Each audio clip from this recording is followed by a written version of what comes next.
Okay. Wait, are Oh, we back on live? Oh, what yeah. happened? Oh, okay, sorry about a little technical difficulty. We Little are back on. You can keep on going. Yes, awesome. So, like I was saying before, definitely, mental health and gaming, it's um basically when I started meditating, because I played so many games and so many fantasy games, it helped to open up my mind to different potential possibilities and the reality that I was experiencing. So I think that gamers, if they tried to meditate more, that they would have a very similar experience where it's almost like you're putting your mind into a different frame than the reality that you're experiencing. And it could be something that's very transcendental in a lot of ways. So I definitely think that starting more open conversations like the summit can give people access to kind of, different ways. I feel like people don't know what avenues they can take to heal themselves or like how to be proactive about it. But just having open conversations and connecting them to the right people, even if we were to do like a group gaming meditation session or something like that, I think it could be so valuable and people could see like how fun it is in a lot of ways too.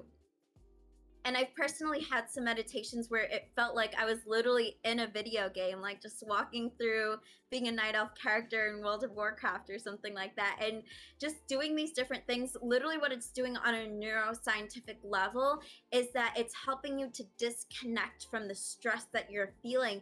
And it's helping you to connect your brain to more positive connections and positive pathways. It's this concept called neuroplasticity.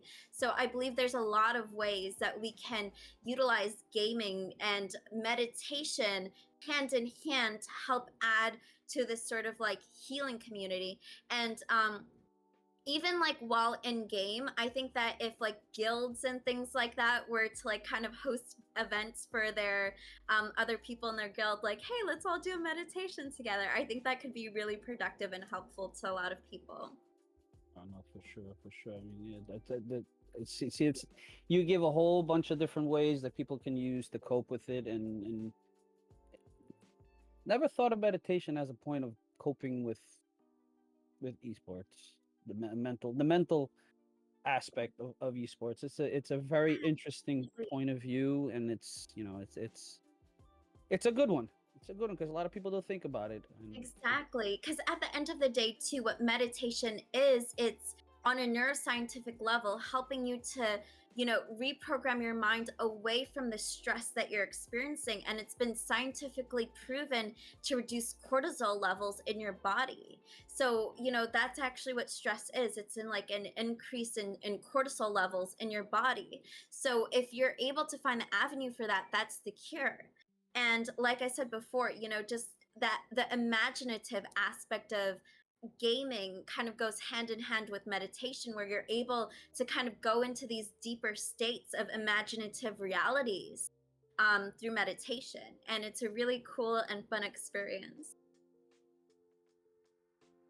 like I said, it's a very different point of view, and it's a very good one, and we really appreciate your point of view on this question. We're going to move on. Jaeger, last but not least, but it's your turn, buddy. Yeah, for sure. Just to tail on to the meditation thing, Hmm. I have a little bit of experience with meditation, and all I'll say is it's not easy, and it's not just sitting in a corner with your eyes closed, right? There's more to it than that. It is a skill. You have to practice it, and it's worth doing. I know plenty of people that get into meditation and they sort of fall out of it, but we all have the same kind of story, which is when we're doing it and we're maintaining that habit, we're doing better, we're feeling better, we're thinking more clearly, and all of that. So I would definitely encourage anybody. I don't know, Alicia, if you have like a site or anything for people to go to, but if people could track you down and talk to you more about that meditation stuff, then that would be a great idea for people to look into meditation and learn more about it.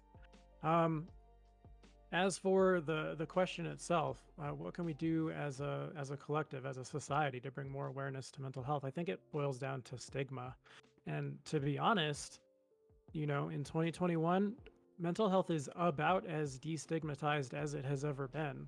This is the best time to be a neurodivergent person, to deal with mental health issues and to get help for them. Um, and I think the biggest shift that we're seeing, or at the very least what we should be seeing, is to start treating mental health the same way that we treat physical health. There isn't any stigma around getting physical therapy if you get an injury or something like that. We shouldn't be stigmatizing people for getting therapy when they're dealing with straightening out the way that their thoughts work. It's the same thing with medication. If you have a chronic health condition like something with your liver or your thyroid or whatever it is, right? You're probably going to be on that medication for the rest of your life and nobody's going to bat an eye. It's just something that you do. Your doctor prescribes it, you take it every day, you go get your refills, and you move on. But for whatever reason, we get a little bit more worked up when we're talking about taking an antidepressant or something along those lines. Like, why do we feel bad about that? It should just be the same thing, right? The brain is the most complicated organ in our body. So the idea that it might have a problem here or there that needs to be addressed, I mean, that seems perfectly natural. We are happy to correct any of the issues with our other organs. We should allow the same for the brain. And, I speak from personal experience because I think I've had my own internal stigmas about mental health because, I've been on and off medications for something like 14 years.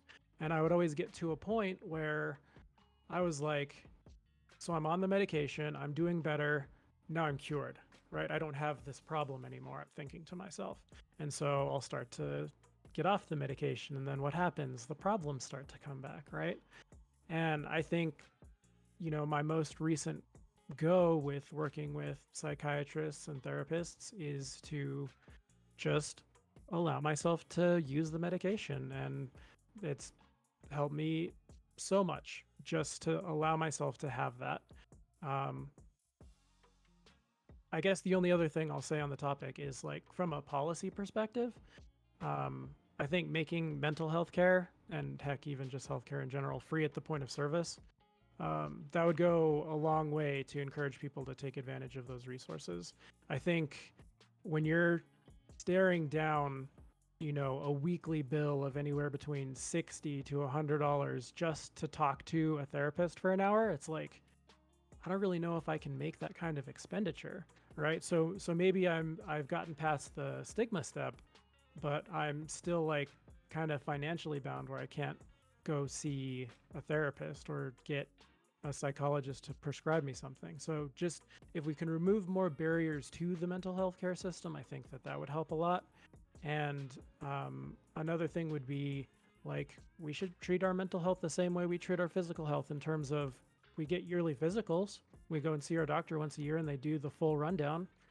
Why not the same thing with our mental health? Why not see a psychiatrist or a therapist at least once a year? Just let's do a depression inventory. Let's do an anxiety inventory. Let's get some feedback on how you're doing, and maybe that will introduce you to the mental health care system and get you the help that you need, whether it's a small minor thing like just a seasonal sort of depression or something along those lines, or if it's something more chronic that you could use long-term help with. So we have a lot of options as a society as what we can do to improve things for people, but I would say that now is the most accepting society has been, and so it's really encouraging to be a neurodivergent person and find that help and acceptance. Oh, for sure, for sure. You're talking about $50, $60 and a doctor. That's cheap, dude. When I went through that, that bill was never less than $150 each time, and they want you to go more than once. So I know I know that Right. feeling, what you're talking about, and I know I probably most of the people that have any type of situation like that, they know what it is, and the whole medication part, been there too, and had to go cold turkey because I couldn't deal with it anymore. Mm. It's not, but I mean, that's my situation. A lot of people can deal with it. It's just, it sometimes it works, sometimes it works too good to the point that you don't function. But I mean, really appreciate your point of view. Appreciate everybody's point of view. Thank you guys for answering these questions that we have given you. For everybody that just tuned in or tuned in during the questions, we are speaking to our panel guests. We have Jackie from Minnesota State. Jackie, say hi to everybody. Hi. We also have Delisha Munian, which is a meditation teacher and a gamer. Say hello. And last but not least, we have Jaeger, one of our fellow gamers and streamers. Although he doesn't say he is one yet, but yes, he is because he does. What's going on? How's it going? Pretty good, pretty good. Just to drop a little link, like Jaeger was talking about the meditation.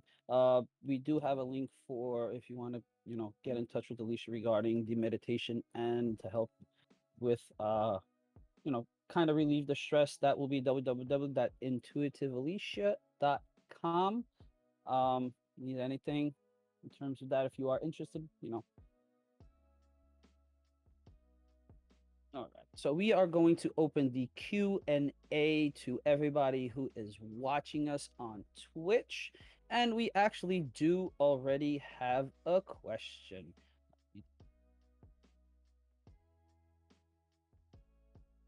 Okay, so first question from one of our viewers from the Space Zambonis. What's up, buddies?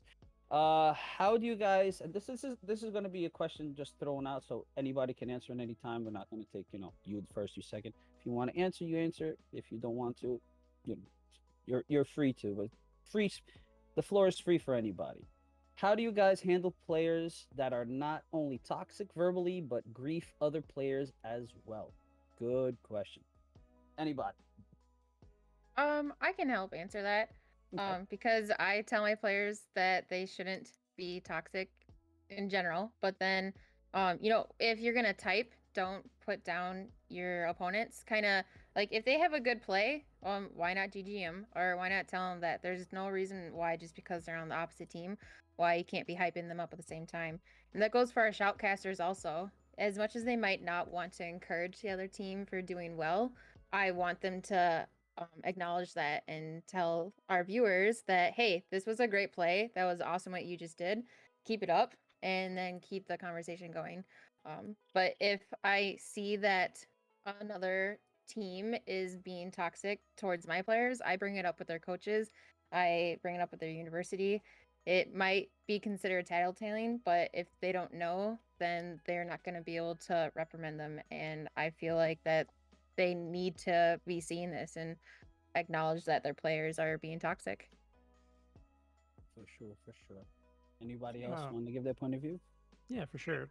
When I think about from the a streaming community perspective, you kind of have to decide up front what kind of people you want hanging around your channel, right? If you want to have a toxic free environment, you have to cultivate that, right?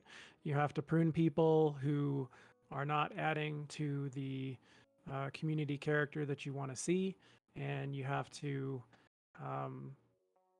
like mold your community into what you want to see, right? You have to give people that direction. And for some people, they don't mind having a little bit of toxicity. It's a gradient, right? It's not on or off, right? It's not black or white, right? I think a little bit of contention can be a good thing because some of that can build character, but you have to decide for yourself what you want for your community, or if you have an esports team, what you want for your team. I think we should also pay attention to the other side of it, which is receiving toxicity and grief and how to handle that, because it's, in addition to being a kind person, it's also a good thing to have thick skin and to be able to handle it, because you don't really know the headspace of the person that you're interacting with, right? Maybe they're being super toxic, but who knows what they're going through, why it is that they feel the need to act out that way, right? There's no need to stoop to their level or think of them as lesser or whatever. It's kill them with kindness, treat them like a human being. Maybe you can change their perspective at the same time, but you also have to have the mental fortitude to deal with someone attacking you viciously and coming out the other side unscathed, right? So you have to approach it from both sides. When you're on the giving end of an interaction, you know, be kind, be excellent to each other.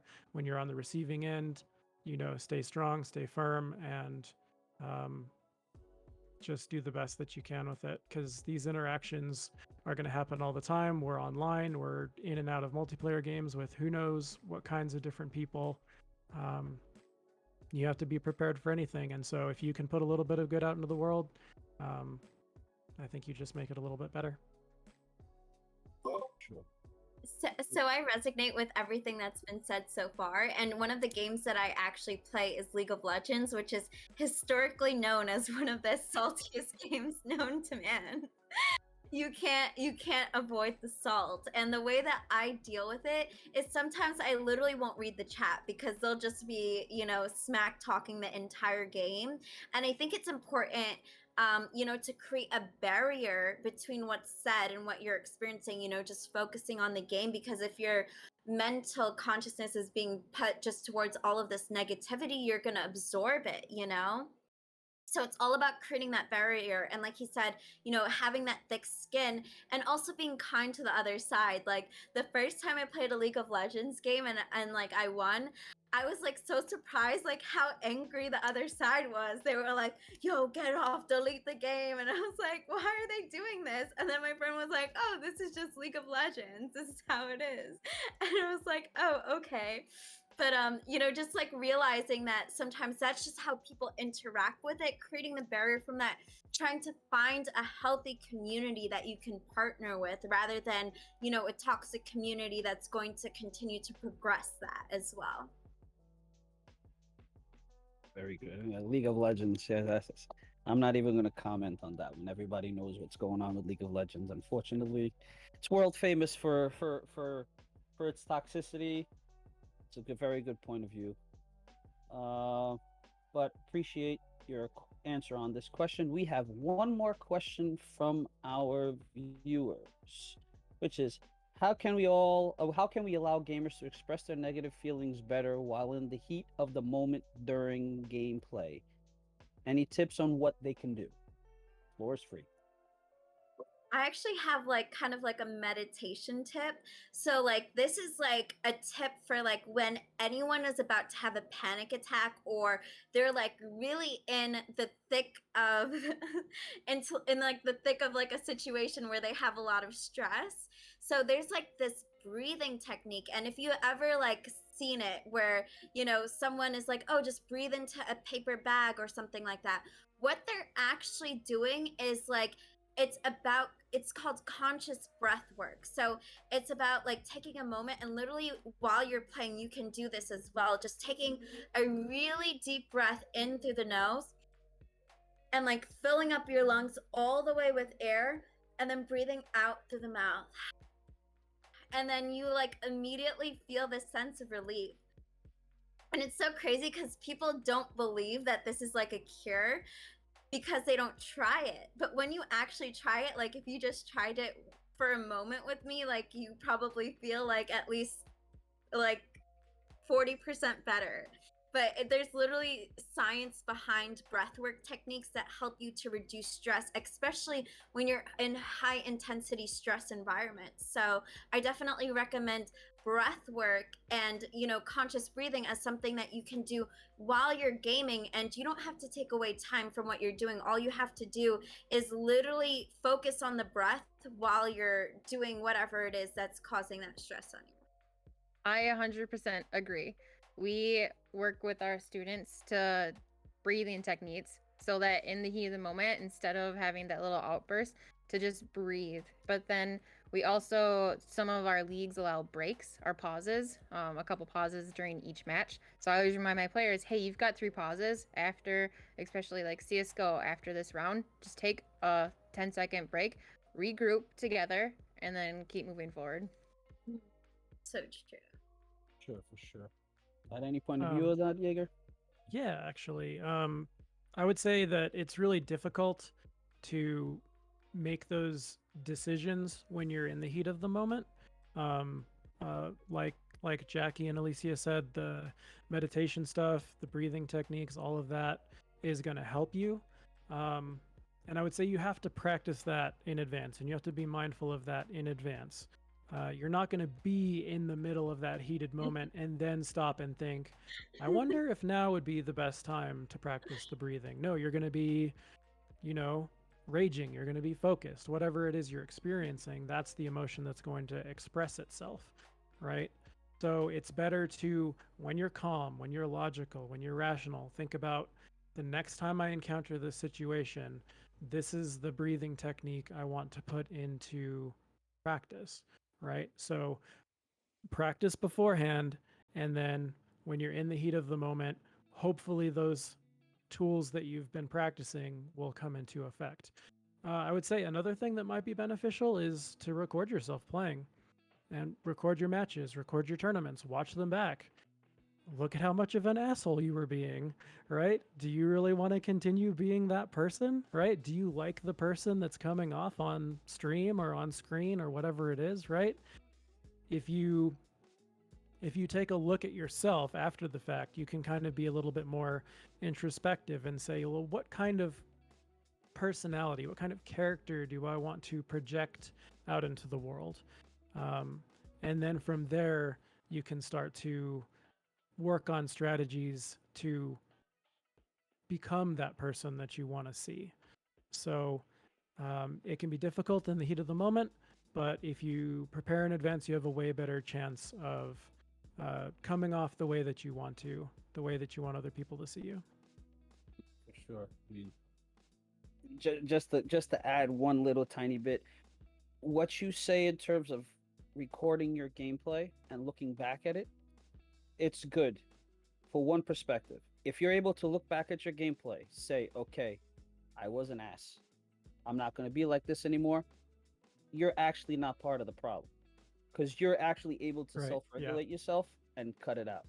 The problem is those people who know they are, don't care about anybody else and keep on doing it, don't even try to change it. Yep.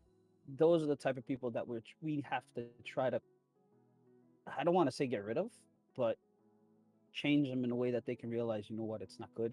It's not good for me at the long run, because I'm not helping the game that I love. Those are the people that we have to watch out for. If you're able to self-regulate yourself, you're okay. I mean, you still have mental sanity enough to control yourself and put yourself in the right place. If you can't, that's when you got a problem. But appreciate all you guys' point of view on this question. We might have time for one more question if anybody wants to throw one on our Twitch page.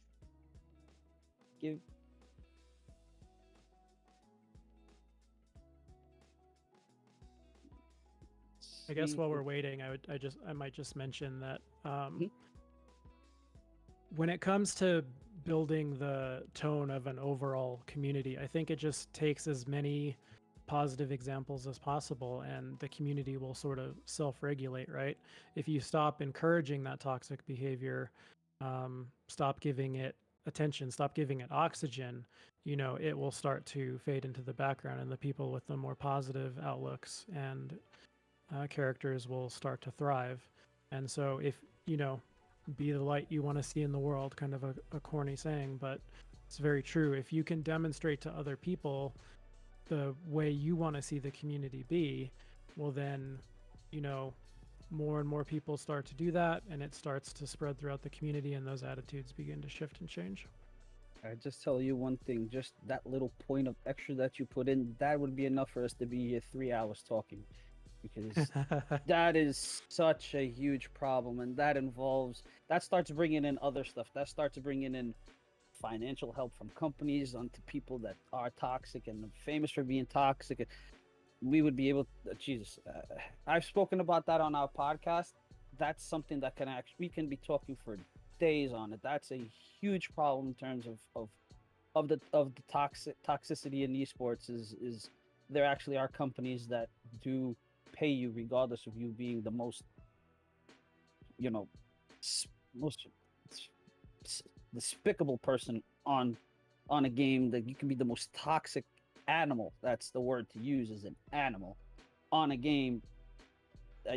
and regardless of if you're 5 years old, if you're 50 years old, you treat anybody like trash. When you have financial money behind that, that will never end. And that's also another big part of the problem is there are companies that do not have problems with financing people that are like, listen, we don't need that, because once they keep on doing that stuff, toxicity will never end. We actually have our last question from one of our viewers. This is going to be the last one that we're going to be accepting. Um, what's something that stressed you out in life and then you went home, played a game, and felt better about it? Good question. Who wants to take that one first? I'm stressed to the max right now. I have a camp that I'm running next week and tryouts at the end of the month where I have over 100 students trying out for my teams. And I go home probably every night to play Warzone for a couple hours because that's how I de-stress. And it's awesome that I can get away from life and just play a couple hours of Warzone with my friends. There you go. Anybody else want to give their point of view on that question?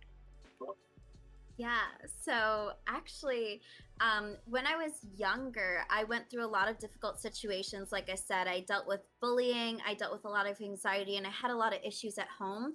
And I grew up like in a very strict environment where I wasn't allowed to like go out or like, go to the movies with my friends and things like that. So it was nice for me to have this gaming community where I could basically like escape and do all of these things without having to leave my house, you know?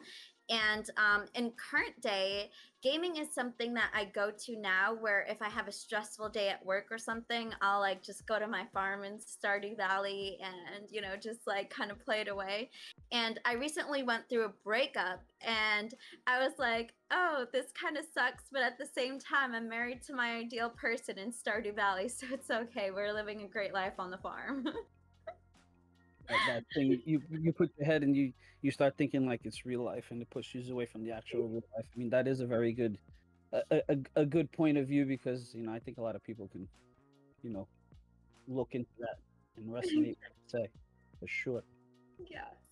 I would say the one example I can think of is I used to have a very long commute to one of my more stressful jobs. And it was like a fast paced job. And then you work all day, and then you're in the commute home where there's tons of traffic and you're just stressed out, and you'd like anything to take your mind off of it, anything to slow things down. And I guess a fond memory of mine would be like something like Breath of the Wild, The Legend of Zelda, and just, getting home, turning that on, and just like having everything else sort of fade away. And then I'm just like slowing things down. I'm on foot, I'm exploring a world, I'm looking at every nook and cranny, and I'm just like invested in that space.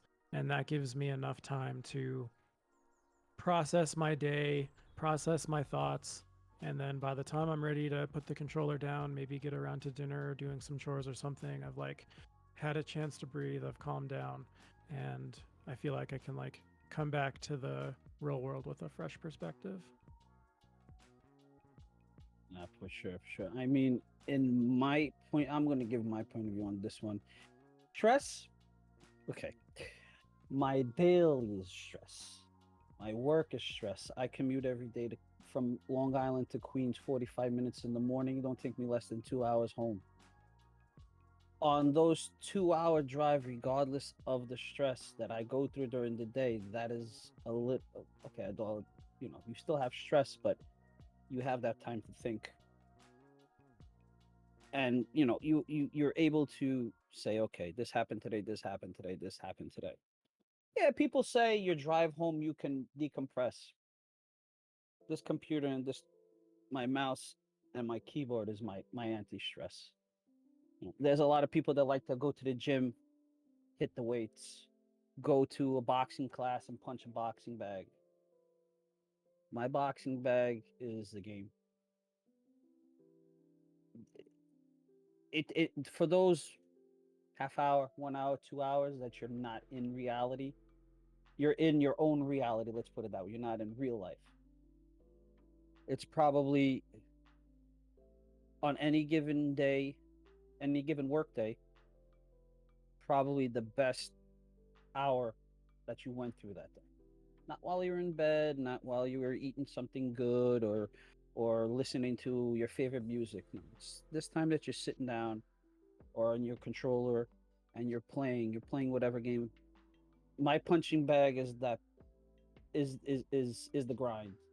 It's getting tasks done, doing stuff, and during that time you forget about everything. You forget about that person that screamed at you, that called you this, that treated you like this, like that. You know, it's to me, gaming is my anti-stress, and I know a lot of us use it as that. I think a lot of people that don't should, and it's not just because of one game. Oh yeah, we play shooters. I play shooters. That's my basis. But every game can be an anti-stress. Like we talk about Sims, Minecraft. So every game can be an anti-stress as long as you like it and you do what you like. Don't do it forced. Do it for fun. That fun is what helps you. When we were kids, we used to play sports for fun. Regardless of our parents telling us to play, we would play it for fun. We would love it, and we weren't worried about the world.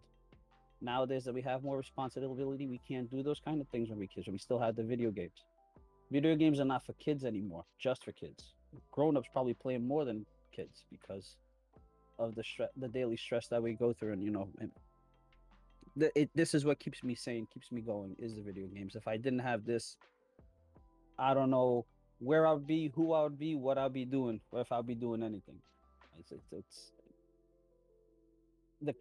the community is very good to all of us, regardless of you know of the toxic people, and you just have to find our place, the proper place to be, and just invest your time in it, and whatever time you put it, just make the best out of it, and just forget about the rest.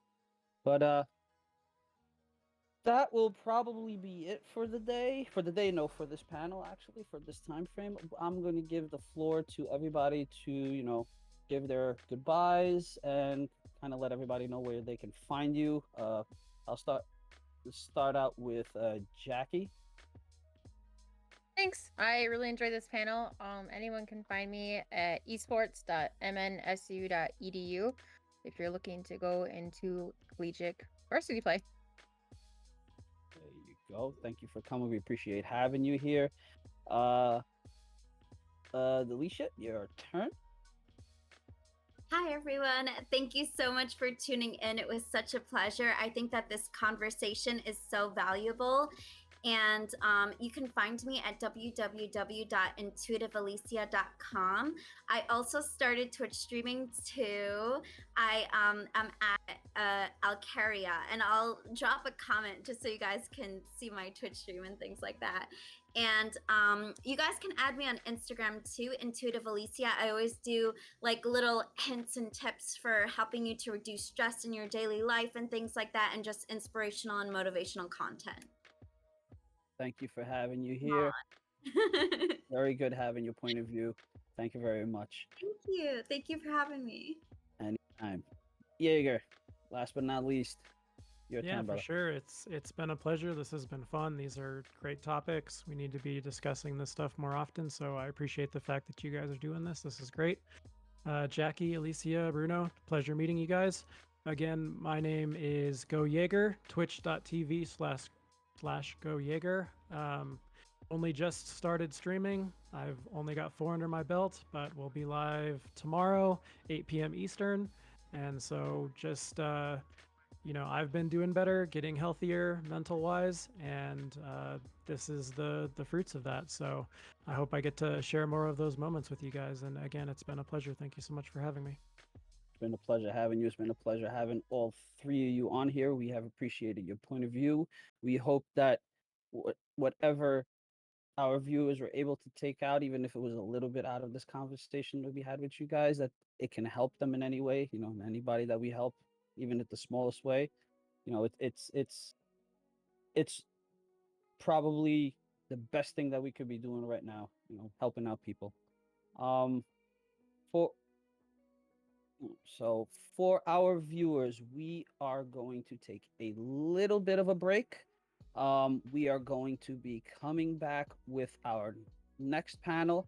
Another group of great people coming on with also very good point of views. Stick around. Uh, don't touch that dial, like they say. In this case, don't touch, that key on your keyboard. Don't go anywhere. We will be back in a little bit. Take a little intermission. Thank you guys for being there. See you in a little bit. Thank you.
Imagine a gaming platform that allowed you entry to esport tournaments while saving you money on tournament entry fees. Long Island Gaming Elite is a world-class league that provides casual and pro gamers an opportunity to compete in fun and consistent ways thanks to our subsidized membership fees at just $9.99 a month. A membership also grants you access to our in-house bi-weekly tournaments for a chance to win big money and great prizes. We offer cash prize pools with little to no tournament entry fees required, allowing you to compete in more tournaments and win more money. Our league does not just focus on gaming itself, but on the thrill of competition and bringing people here on the island. So whether you're looking for a cutthroat competition or just to hang out and network in a relaxed and entertaining environment, LIGL is the league to join and grow with. So sign up on our website today.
Imagine a gaming platform that allowed you entry to esport tournaments while saving you money on tournament entry fees. Long Island Gaming Elite is a world-class league that provides casual and pro gamers an opportunity to compete in fun and consistent ways thanks to our subsidized membership fees at just $9.99 a month. A membership also grants you access to our in-house bi-weekly tournament for a chance to win big money and great prizes. We offer cash prize pools with little to no tournament entry fees required, allowing you to compete in more tournaments and win more money. Our league does not just focus on gaming itself, but on the thrill of competition and bringing people here on the island. So whether you're looking for a cutthroat competition or just to hang out and network in a relaxed and entertaining environment, LIGL is the league to join and grow with. So sign up on our website today.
Imagine a gaming platform that allowed you entry to esport tournaments while saving you money on tournament entry fees. Long Island Gaming Elite is a world-class league that provides casual and pro gamers an opportunity to compete in fun and consistent ways thanks to our subsidized membership fees at just $9.99 a month. A membership also grants you access to our in-house bi-weekly tournaments for a chance to win big money and great prizes. We offer cash prize pools with little to no tournament entry fees required, allowing you to compete in more tournaments and win more money. Our league does not just focus on gaming itself, but on the thrill of competition and bringing people here on the island. So whether you're looking for a cutthroat competition or just to hang out and network in a relaxed and entertaining environment, LIGL is the league to join and grow with. So sign up on our website today.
Welcome back, everybody. We are here again for number 2.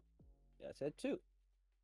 This is going to be our second panel of our, call it a seminar, call it a talk, call it a conversation, call it whatever you want. But we're here to give a little bit of awareness towards mental health and esports players slash streamers slash gamers slash anybody that plays a video game, even if it's on your phone. You're inside of this whole thing.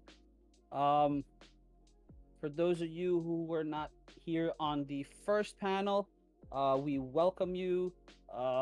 We are going to have a couple of guests on to give their point of view on a couple of, very good points, questions in terms of mental health, gaming, esports, how to cope, what can be done to change the narrative. Just to give a little bit of a background story like we did in the first panel, as everybody knows, in the last probably 2 years, there have been the actual mental health of esports players and some streamers has, put them to the breaking point of some of the couple of top streamers on Twitch, particularly committed suicide.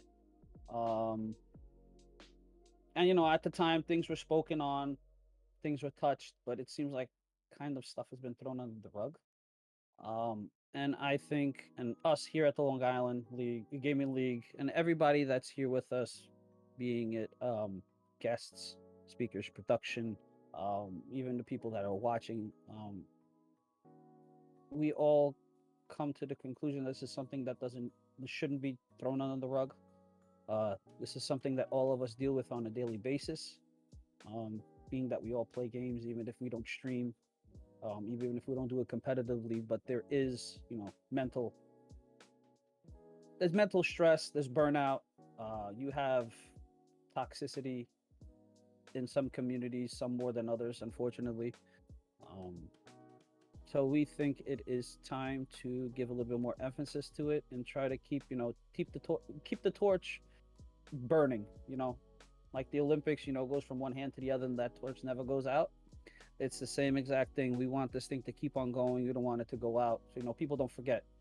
The more you talk about it, people don't forget about it. And, especially, the memories of those that have succumbed to this, I could call it a epidemic in a way. We don't want the world to forget about them, to forget about what they've gone through. And I think a lot of us kind of can see ourselves in their position. So that's what the seminar is about. This is the first time we are doing this, hopefully not the last. But before anything, I just want to, for those of you that don't know about the Long Island Gaming League, we are a group of people, of course, group of gamers. Some of us are streamers, some of us are just competitive gamers, not so much into the streaming, more into the competitive side of it. Basically all of us are, yes, now all of us are out here in Long Island, if I'm not mistaken. No, most of us are here in Long Island, New York, or in the New York State area.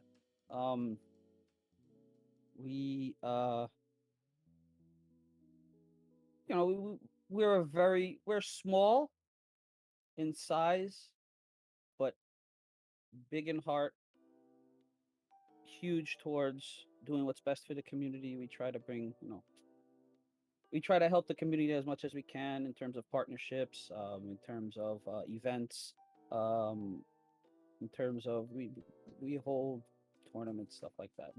Now during the pandemic we have held more tournaments than before, just because it's been an online thing and it's kind of easy to get people to come in because everybody's basically home. It's not like you have to go to a location. But we were doing stuff on location before, and we are looking to do it now when everything opens up completely and there's no, kind of the restrictions don't screw us over in a way. We have, starting just to let you know who we have behind the scenes at Long Island Gaming League. At the top we have Dennis, and Mitchell, they are the brains to the outfit in a way. Um, Mitchell basically is the one that runs the um, club development and the club development in high schools, and he, you know, runs that part a little bit more. Um, we do have that part that we do work with a couple of high schools in the area. We go in, we try to, you know, uh, build an esports um team and environment and a club for them to be able to, you know, uh, uh, to help the kids out. You know, a lot of these kids want to play and don't have a place to play, or, you know, I also see it as if we're not instead of the kids being out on the street and doing stuff that they're not supposed to, at least they're behind the computer or behind the controller and they're staying out of trouble, you know. And at the same time, it's also helping with their studies. Um, so that's Mitchell's brainchild. Uh, that's the basis of the Long Island Gaming League. Everything else that has come after that has been like a branch off, but that was um like we for example, in terms of the the scholastic part, we have a partnership with NYIT where we go in on their STEM program and we help out. We give a kind of a course, let's put it that way, in terms of esports, how to create a you know, give them a background on what esports is, and um you know, kind of teach them how to make a tournament and set up stuff. You know, that's what we do in terms of the STEM program. We work with a couple of high schools here in the area. Um, then it's the whole of going in and actually helping the school create a club where we help them run it. We help with, if they need, of course, we help them in terms of, you know, getting the computers, getting all the hardware, all the stuff that they need. Um, that's basically the scholastic part of it. Then we have other events. Like before COVID, we were holding more of a grown-up kind of event, and one of the and at a local brewery here, here on the Long Island and Bayshore. We were doing game night. I think it was Mondays or Tuesday nights. Um, you know, come out, get a drink, play a couple of video games. We would have Smash tournament. Whoever wanted to come in, there would be kind of a little bit of a prize, stuff like that. Then uh then after that, we we still hold um uh bi-weekly Madden tournament through, but bi-monthly, sorry, not bi-weekly. It was bi-weekly, but now you know, we have other events coming in, so we're pushing it a little bit farther apart. Um,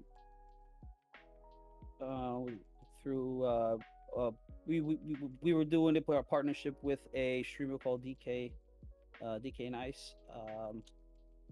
He was basically running it, and we were partnering with him with the game prize. That was been doing pretty good. We What other events have we had? We just recently had a Madden showcase. That was uh, that was actually a big. I wouldn't call it a rivalry. Could be between DK Nice and Ant Bell, which is a streamer on Facebook. Madden also. That was pretty interesting to see. I think that was the first time I've seen something like that done, at least in our circle, and it was pretty good. We have a couple of more events coming up that we are in the process of setting up. Also, other games, Madden stuff like that. We have upcoming event, which is the Dojo, which is we are going to be using Strive, a new game that came out, not the fighting game. If I'm not mistaken,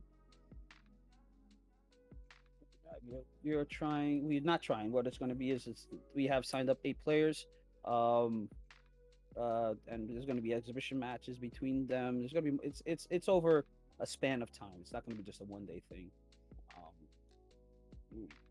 Game card. There's going to be like it's the same thing as if it's going to be like a UFC fight. You have the card. You have we can probably see if there's probably the two top players in the whole bracket are playing with. They'll be the top head, and then you have the undercard, all that. That's the type of thing that we're trying to set up. It's called that. The actual name is Dojo Rivals. So if you wanna know a little bit more about that, go on to our webpage, www.longislandgamingleague.com.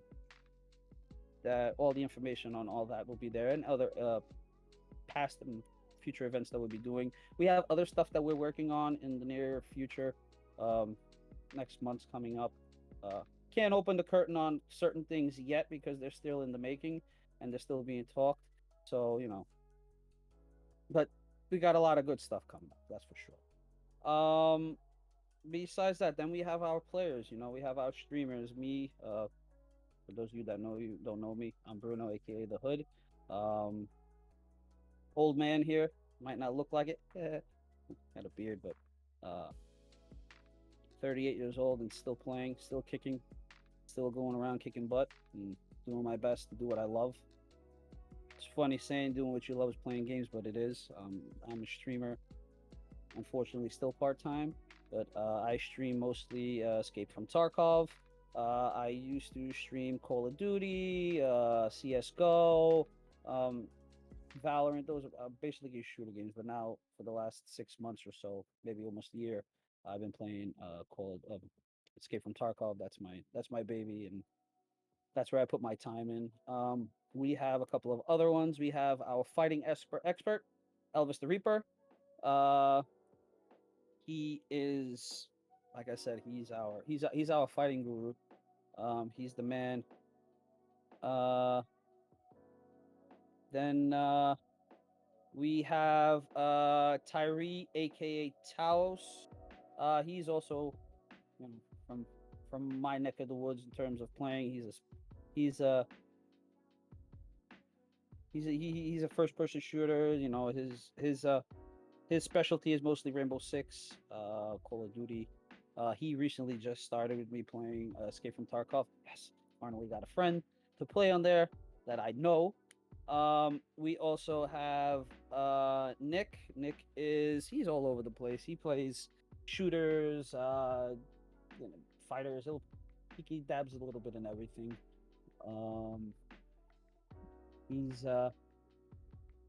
He's our multifaceted kind of guy. Then we also have Alex, who is him together with Elvis, is basically, you could call it a duo. They're very good friends and they play together. They're mostly it's the fighting, but he also dabs a little bit into shooters. We have Brian the Wolf. Basically, all of our players are all the same. Brian the Wolf, who is also, same thing. That's basically our MMO is fighting and shooting. Jason. We have, from those of you that follow a little bit of CS:GO or used to follow it back in the day, we have Fernando Aguilar, who used to be a actual pro CS:GO player. I'm not gonna say names of teams, not place, but he was also on one of the pro teams, and he helps us out with our events, and commentating when needed, stuff like that. And then behind all of this that you see in front of you, we have our production. We have Masu, the man, the Masu Gaming. He is the man behind the production of this event and basically every event that we are doing and we have done. If it wasn't for him, we would probably be working 10 times more, because production is not easy and he makes it so much easier for everybody. I personally can say, and I think everybody at the Long Island Gaming League can say thank you to him for everything that he does, because it's everything that you see, that's all this man that does. And like all of us here, he does what he loves. We love the gaming part.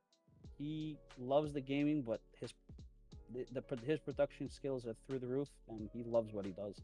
So he helps us out a lot. But I don't want to make him cry. I want to make him happy still. So don't cry, man. So I think you guys are a little tired of hearing me now. So we are going to introduce our guests to this panel. we are going to start off. Sound off to everybody that is here. First off, we have our man Wes. Wes is from skulls.com. Wes, what is going on, my buddy? Hey guys, how's it going? Good to be Pretty here. good, pretty good. Thanks for coming. We appreciate you being here. Being that you do come from a company that does work with esports in a different way that anybody does, with all your merchandise work, with all the companies that you work with, all the especially schools that you do work with the schools like us. We appreciate you coming and giving your point of view on what we are going to be talking to today.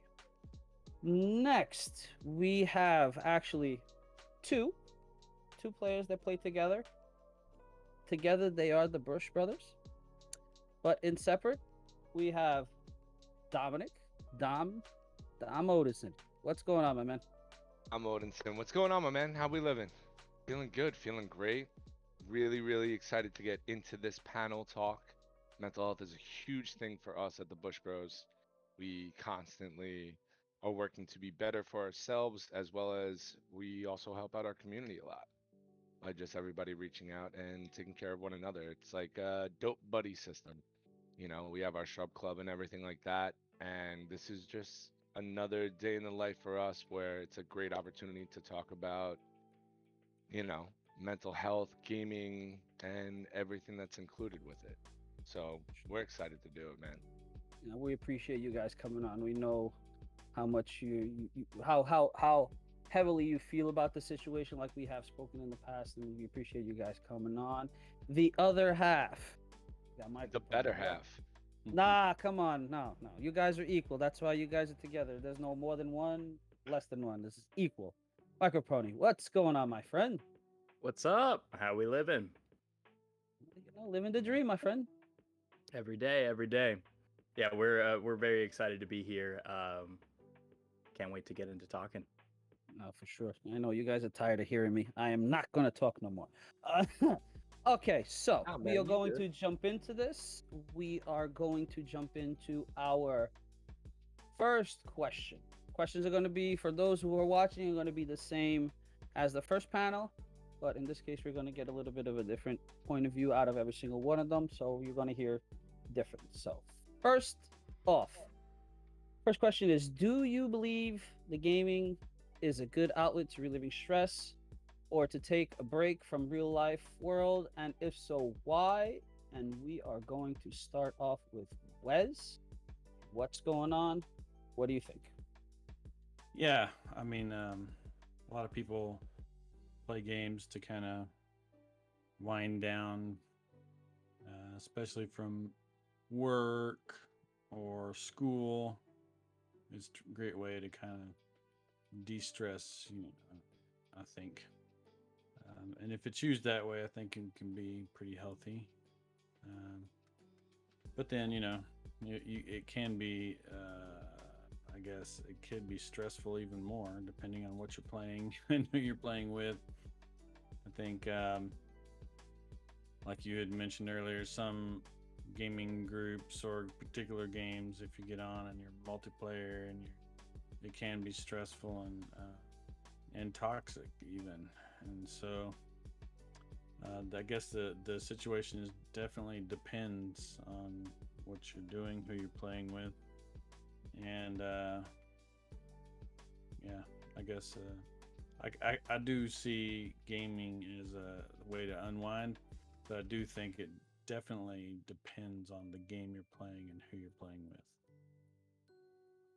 For sure. You have every game has its own community. Every community is totally different from each other. So that's a very important point of view that you throw in right there for sure. Next to answering the question, we're going to give it over to Dom. Dom, what do you think? I couldn't agree more with Wes and y'all.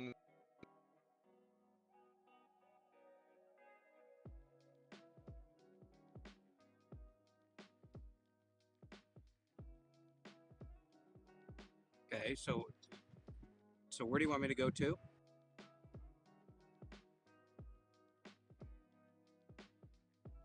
me see that. The meetings, the event plan. It says meetings important underneath event planning.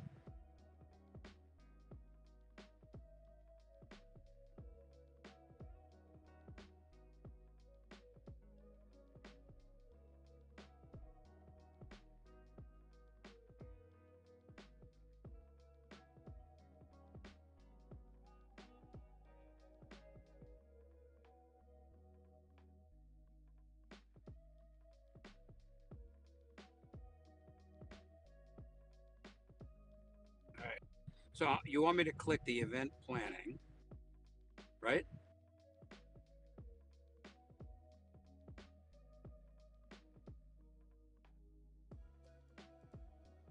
Join the game on voice chat, then join the Elvis Ninja link above. Add camera, join. All right, let me see if I can.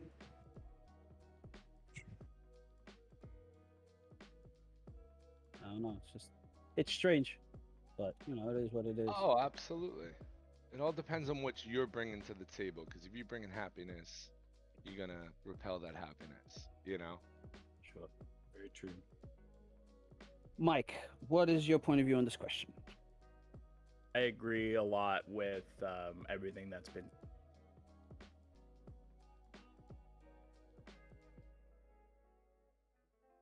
Trying to.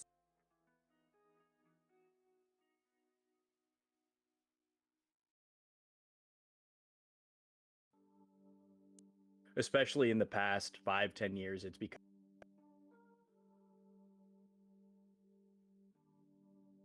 No clue what I'm doing. Okay. Add camera. Discord, okay.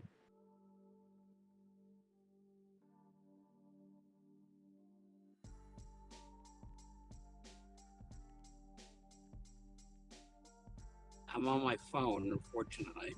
I'm not on my laptop.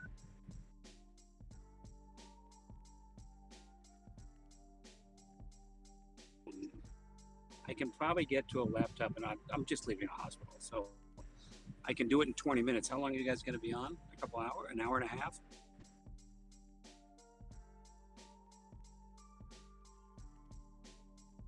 Yeah, let me do. All right, so give me like 25 minutes, and I'll call you back. Okay, thanks. Just each community seems like it deals with it in a different way. Just got to find some kind of common ground that we can deal with the same situation that works for every community and not for just, you know, we can work on one community, but then, oh yeah, what about that other one? They're worse than us, or we want nothing to do with them. But we got to find some kind of common ground for sure. If you're playing the game and you're enjoying yourself, and the most powerful tool in the game is that mute button on those guys that come in. Oh, for sure. For sure. For sure. And so you're just like, okay, boop. I don't have to listen to you anymore. Boom, done. And keep going. Listen, Yeah. some of those mixtapes would be fire though. If you play multiplayer Call of Duty, everybody knows there's at least one dude rocking his mixtape, bumping it through the headset. Yeah, Yeah. for sure. And I There's think always that for, one. Yeah, and I think I think the Call of Duty community kind of has this rap as being one of the more toxic communities. So it's definitely rough sometimes if you're not surrounding yourself with the right people. But again, it comes down to who you're around, what you're choosing to let in, and how much you're letting it in. It's all about that balance. Yeah, I think we like to push and talk about with kids and in high school and college. I call those guys kids. But you know, try and encourage and educate them to be the positive influence in the room, to be the one who, you know, calls some. You don't necessarily have to be confrontational to say, "Hey, man, that's not cool." To be able to kind of stand up and say in a calm way, in a kind way, you know, well, I disagree, but you know, just continue on being positive and encouraging, uh, and then hit that mute button if you have to. But it's hard for young men and women to have control over their emotions whenever they're being attacked. But it's a lesson that we all kind of need to learn, and that's a good topic for what we're talking about, mental health. Absolutely. Because we're all kind of younger adults and everyone, we have difficulty wanting to lash back out whenever someone attacks you or is offensive. But I've tried to teach my kids and others that being offended is a choice. It's a choice you make. And it's hard. It's a hard one, but you can choose to not be offended. And I used to have issues with, wanting to respond in a kind of an aggressive way. And if someone cut me off or, little road rage going on. But I'd get frustrated and ready to kind of communicate in a negative way. I'll just put it that way. It's a nice way of saying it.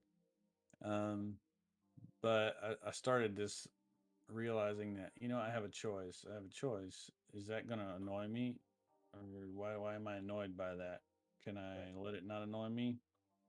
And so I learned that I could choose to not be annoyed. And then I learned I could calm myself down by counting. Okay, you know what? I'm gonna have to interact with that person in an aggressive way. And I'm gonna give it 10 seconds, and I start counting down. And then it calmed me. It's a way to calm myself down, to kind of think before I act. And that's another thing I teach my kids: think before you act. And so I don't know. I guess the whole point is, for people to be calm in a situation, you have to understand that you have the choice. You can choose to be not offended, or you can choose to be offended. So it's a tough one for some people to grasp. For sure. Great stuff. I mean, we keep on hitting the nail on the head. It's there's so much stuff that we can do, and it's more a matter. It's not so much of what can we do as if we want to do.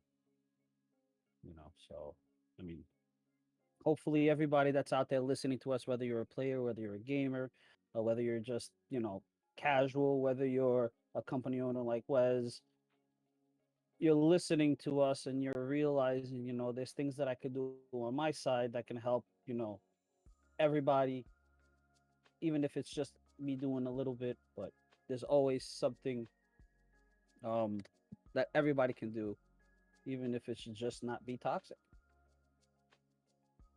Something goes wrong, mute that microphone. That's it. That's the best thing you could do. Shut the microphone off. You can say whatever you want, but you're not going to hurt nobody. Shut it off. That's it. That's the way I see it. I mean, I don't shut the microphone off, but I can control myself. There's people out there, when that microphone's off, that seems like they can't control themselves at all.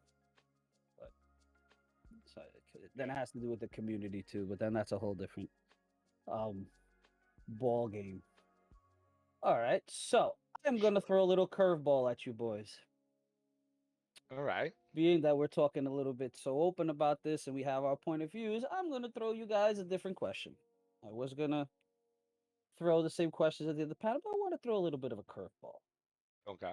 Let me see what I can do. There's a question that I think it's a little interesting that I saw, and I want to see.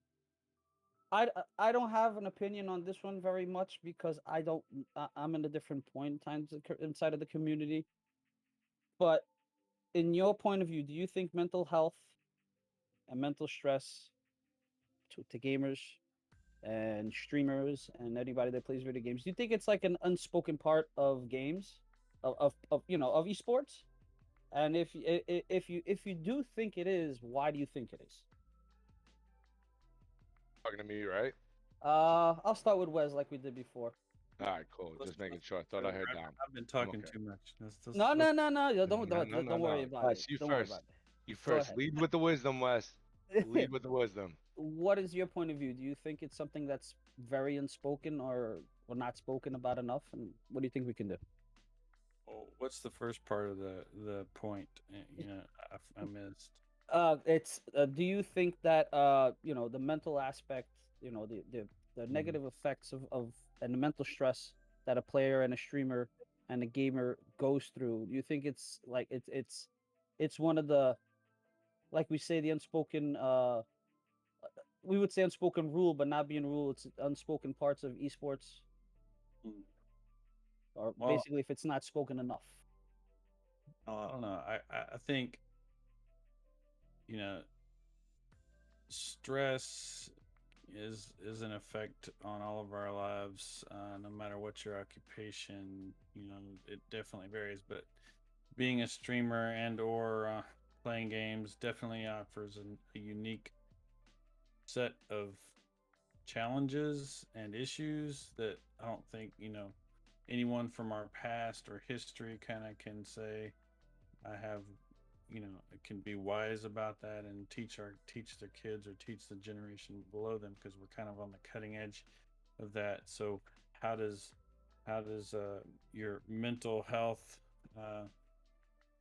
is it affected by sitting in a room by yourself, being online, projecting your persona to the world for people to watch? It's definitely weird. I don't have the answer to that.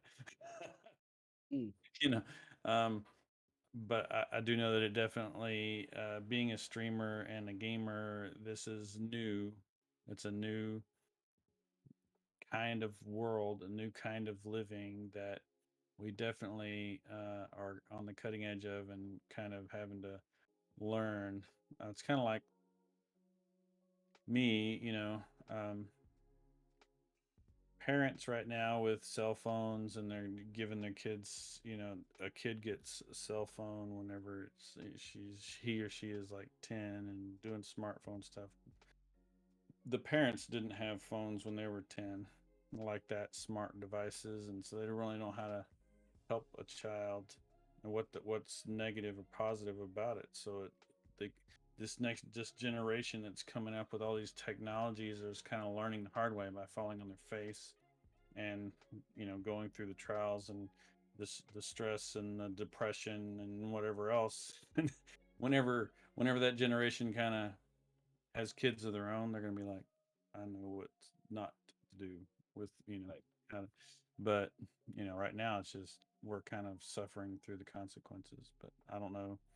I guess the answer to the question for me is, we're definitely on the cutting edge of that. I do think streaming and being locked up in your room and not actually interacting with people face to face, it is a different kind of problem that can cause its own set of mental health issues for sure. But I'm not a psychologist, so I really don't know. I mean, you don't have to be a psychologist to do that. It's just it's all about point of views, and it's all about it's like you say, we're on the cutting edge of a huge change, and that's for sure. So I mean, we gotta learn. We're always learning. They say life is learning every day something different for sure. Next, Yeah, Dom, man. go ahead. Yeah, man. I mean, Wes is exactly right, right? So we're living in times that are unprecedented at all whatsoever. I mean, I growing up was like, oh, hey, I was playing on a Counter-Strike team way back, probably about 15 plus years ago now, and I was young, just early teenage years, right? Mhm. they were going to a LAN tournament in Las Vegas, which was really under the table kind of stuff. It wasn't really like a pro esports kind of event. It was just like anybody that plays Counter Strike, bunch of clans got together. They were like, "We're playing over, and there's a purse to be won, right?" So everybody had to be 18 or older. Some dude got dropped out. They said I can get in with a waiver. I looked at my dad and I was like, "Yo, I can make money playing video games." You know what he looked at me and said? He was like, "Yeah, okay, bro, why don't you go mow the lawn? See you later," right? So I was just like, "Wow, man, never gonna happen." And then you see the industry for what it is, going from a casual gamer to a streamer now, like it's it's absolutely insane, right? Because you can make money playing video games, whether it's in tournaments for esports or local tournaments, or streaming. You can monetize you playing video games. That's never been a part of our culture and societal norm at all, ever, throughout the entire world, pretty much. So we're in these unprecedented times, and it's pretty wild. Like Wes was also saying, like being a streamer and putting your persona and projecting it on camera, right? So Mike and I just updated our new schedules because we were getting what is called streamer fatigue, right? So we updated our schedules to suit our lives better, to help out with our organization and us to work better on ourselves, because it got to the point where I also work weekends. So when we take those weekends off, that social interaction is heavily needed, because us as humans, we're social animals. That's end all be all. No questions asked. That's who we are. That social interaction. Even if you walk in and you're going to buy, an energy drink from 7-Eleven, or you go to the gas station to go get gas and you're interacting with that dude, and that social interaction, that quote unquote normal social interaction, is what we need as humans to progress with ourselves. Because if we get too mentally fatigued and too into our minds completely, you wind up going all over the place. And like, there's been times where, like I said, I'm super fortunate to have Mike in my corner, and we are the Bush Bros. Like, because of both of us bouncing off of each other and being like, "Yo, man, I don't even feel like going out this weekend." And it's like, you know what, dude, just go out and go grab something to eat. Like he's told me straight up, like, "Yo, go out, grab something to eat. You could go with somebody. If not, just go out and just be out. Just watch people around you. Just like go meet somebody." You know what I'm saying? And like, if you want to interact, you interact. If not, you don't. Like that whole mental process, as far as being a streamer goes, you need that social interaction. So we have found our balance on what works out for us, and everybody's an individual. So you got to find that work life balance to help even yourself out. And then on top of that, then you also just have the esports guys, which are tournament players. So they're in a team way, but they're also just devoted to playing in tournaments. They're not really particularly streaming or content creating in that aspect. They're doing it on a different level, and I can't speak on that because I'm not involved with that keyword yet, because I really want to get into that, but that's besides the point. Like, that's work in progress, but from here on out, like just from what I've experienced so far, especially being a streamer full time, like it is a wild roller coaster of a ride mentally, for sure.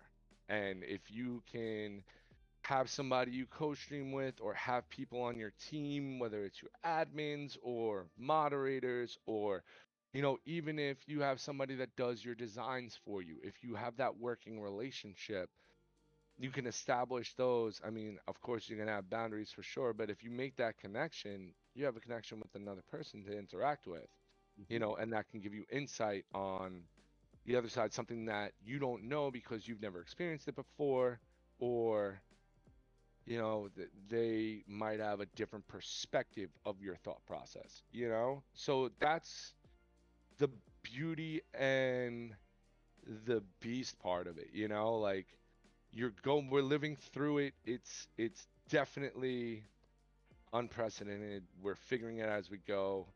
Like Wes said, we're falling on our face and figuring it out, but we're doing it. That's the beautiful part. And us even getting together right now for a panel type scenario where we're talking about it, it's out there. Like, we offer, Mike and I offer not only our community but our close friends that we're streamers or they're content creators with. Like we have a powwow. Like if we know that they're going through something, we're like, yo, listen, powwow time. Just give us like 30 minutes, and then if it goes over, it goes over. If it doesn't, like at least we got that talking. Like mental health check time. Let's go. We're huge into that for us. So it's definitely a beautiful thing to be spoken about, and definitely needs to be put more on the emphasis of, because societal norms is, oh, you're a streamer, oh, you play video games. Nobody get a quote unquote real job and stuff like that, and it's not really accepted in society yet because it's something that's not even comprehended. It's understood by a majority of people, but the business of gaming in general, with everything as far as the industry goes, is still not comprehended. People understand that it's a good time kind of deal, but like they can't understand of the career and everything that you build with it goes. So until we start reaching those blocks, we're in an uphill battle for sure, without a doubt. But at the same time, you do what you enjoy and what makes you happy, right? It's that pursuit of happiness. So, you got to keep climbing that mountain, Not for and sure. and that's it, man. For sure. Mike, what is your point of view, if any? You have anything Oh. to add? So the original thought was the mental health behind gaming not being talked about a lot, right? Yes. So I think that as a society, we in general don't talk about mental health to begin with enough. So it's not just gaming; it's everywhere. Everyone has something that they struggle with, whether it's stress, whether it's anxiety, depression, PTSD. There's so many different mental health problems that people just don't understand fully and don't talk about. And when it's coupled with something that's already been stigmatized like gaming, I think there's a kind of a double down effect on it, where people just have a lot of people have no desire to talk about it, and we're playing in or we're operating in an industry that is very ego driven. So that ego forces a lot of people to want to hide that stuff down and project their best selves online, whether it's casual gaming, whether it's streaming, whether it's competitive. People don't want to show any weakness because it's not viewed in a positive light. So I think that bringing more of an understanding of mental health problems to the world in general is a great start, but we as gamers need to also look inside and go, hey, like with me and Dom, like, hey Dom, you know what? I've been feeling really depressed, or my anxiety is out of control, and I need to work on myself for that. And I want you to know that I'm working on that. And I know you deal with it too. Let's talk about this kind of stuff. Absolutely. So having that open dialogue of mental health, I think, is so important when it can so easily be lost and swept under the rug in this industry or the world in general. Big Sure, facts. Big No, facts. sure. I mean, yeah, it's at the end of the day, it's all more of. That's why we're having the summit. It's still spoken about, but it's something that's not spoken about enough, and it should be spoken about to the point that something gets done about it, not just get thrown out. I want to be exhausted from hearing about it. I want to be like, oh my God, here we go again. I want to hear about it all the time, Yep. So, because I mean, Dom and I are both very open about the fact that we both have mental health issues that we've dealt with in our life. I was very depressed and anxious going through my teen years, and have dealt with that in my adult life as well, as on top of both of us having PTSD from stuff that's happened to us. So we try and be very open with each other and our community and anyone who could potentially be dealing with the same things. There's a lot of people out there who struggle and we just don't know. So talk to someone. 100%. 100%. I mean, especially you guys coming from your background, it's the talking. I can imagine how much it helps you Oh compared yeah. to like if you would just close yourself off and not say anything. Mm-hmm. Oh yeah. Probably you guys wouldn't even be here right now if you wouldn't talk to anybody. Oh, for sure. I mean, dude, there's been so many nights. I mean, where anybody can come up, and wind up as a statistic. But like at the end of the day, you need to throw out that life raft, that lifeline, and you need to also be vulnerable with yourself and be like, yo, look, I understand what you're going through. I may not comprehend it, but I understand it. Like, just talk to me. If you need just an ear, cool. Like one of the things that I learned recently was when you're communicating with somebody is first question that I normally ask as they go into their spiel is you looking for comfort? Are you looking for a solution? That's it. That simple question right there is gonna save a whole lot of just going off and on a tangent or like yo, if you want to vent. If you need solutions to your stuff, I got you. Like just you may not be understanding what you're trying to convey because your emotions are all over the place right now, but just start open. Just open up the dialogue. All you gotta do is say, hey, what's up? You got a minute? That's it. Don't be afraid to do it. I was for the longest time because I felt that it was quote unquote weak or it was, you know, um, my pride and ego would get in the way for sure, 110%. But at the end of the day, we can't rely on each other as humans. It's the reason why we grew the way we grew, you know, Yeah, and where we're at civilization wise. Like, we rely on each other in this but we gotta show that compassion to one another too. Yeah. I like your point there is like whenever someone comes to you offering them, hey, do you want for me to comfort you or do you want me to give, to help you with some solutions? Because sometimes people don't want your help. They just want to talk and they need to get it out. And that 100%. and it's 100%. it's mostly a man thing. You want to like fix stuff, we want to Oh, fix things. absolutely. I get caught up with that all the time, right? Even You in want to fix things. previous relationships. That's Like, the way we are. We're kind of built. We want to fix stuff. I want to put this desk together. I want to fix your life. oh yeah, 100%. What you need, I got you. And it's just like, man, I just wanted to talk. Why are you building me a car? Like, what are you doing? And it's like, no, it's cool, man. We're just gonna fix the adjustable seat right now. And it's like, no, what? No, I didn't want any of this. I was just complaining that my car didn't work. Like, Yeah, so some great advice to people who trying to help someone. Sometimes it's best just to kind of be a shoulder to lean on and let them talk. I mean, you can throw that life preserver out, but it's up to them to grab onto it. So 100%, For sure. 100%, There's only so much you can do if the person doesn't want to get helped. 100%, For sure. 100%.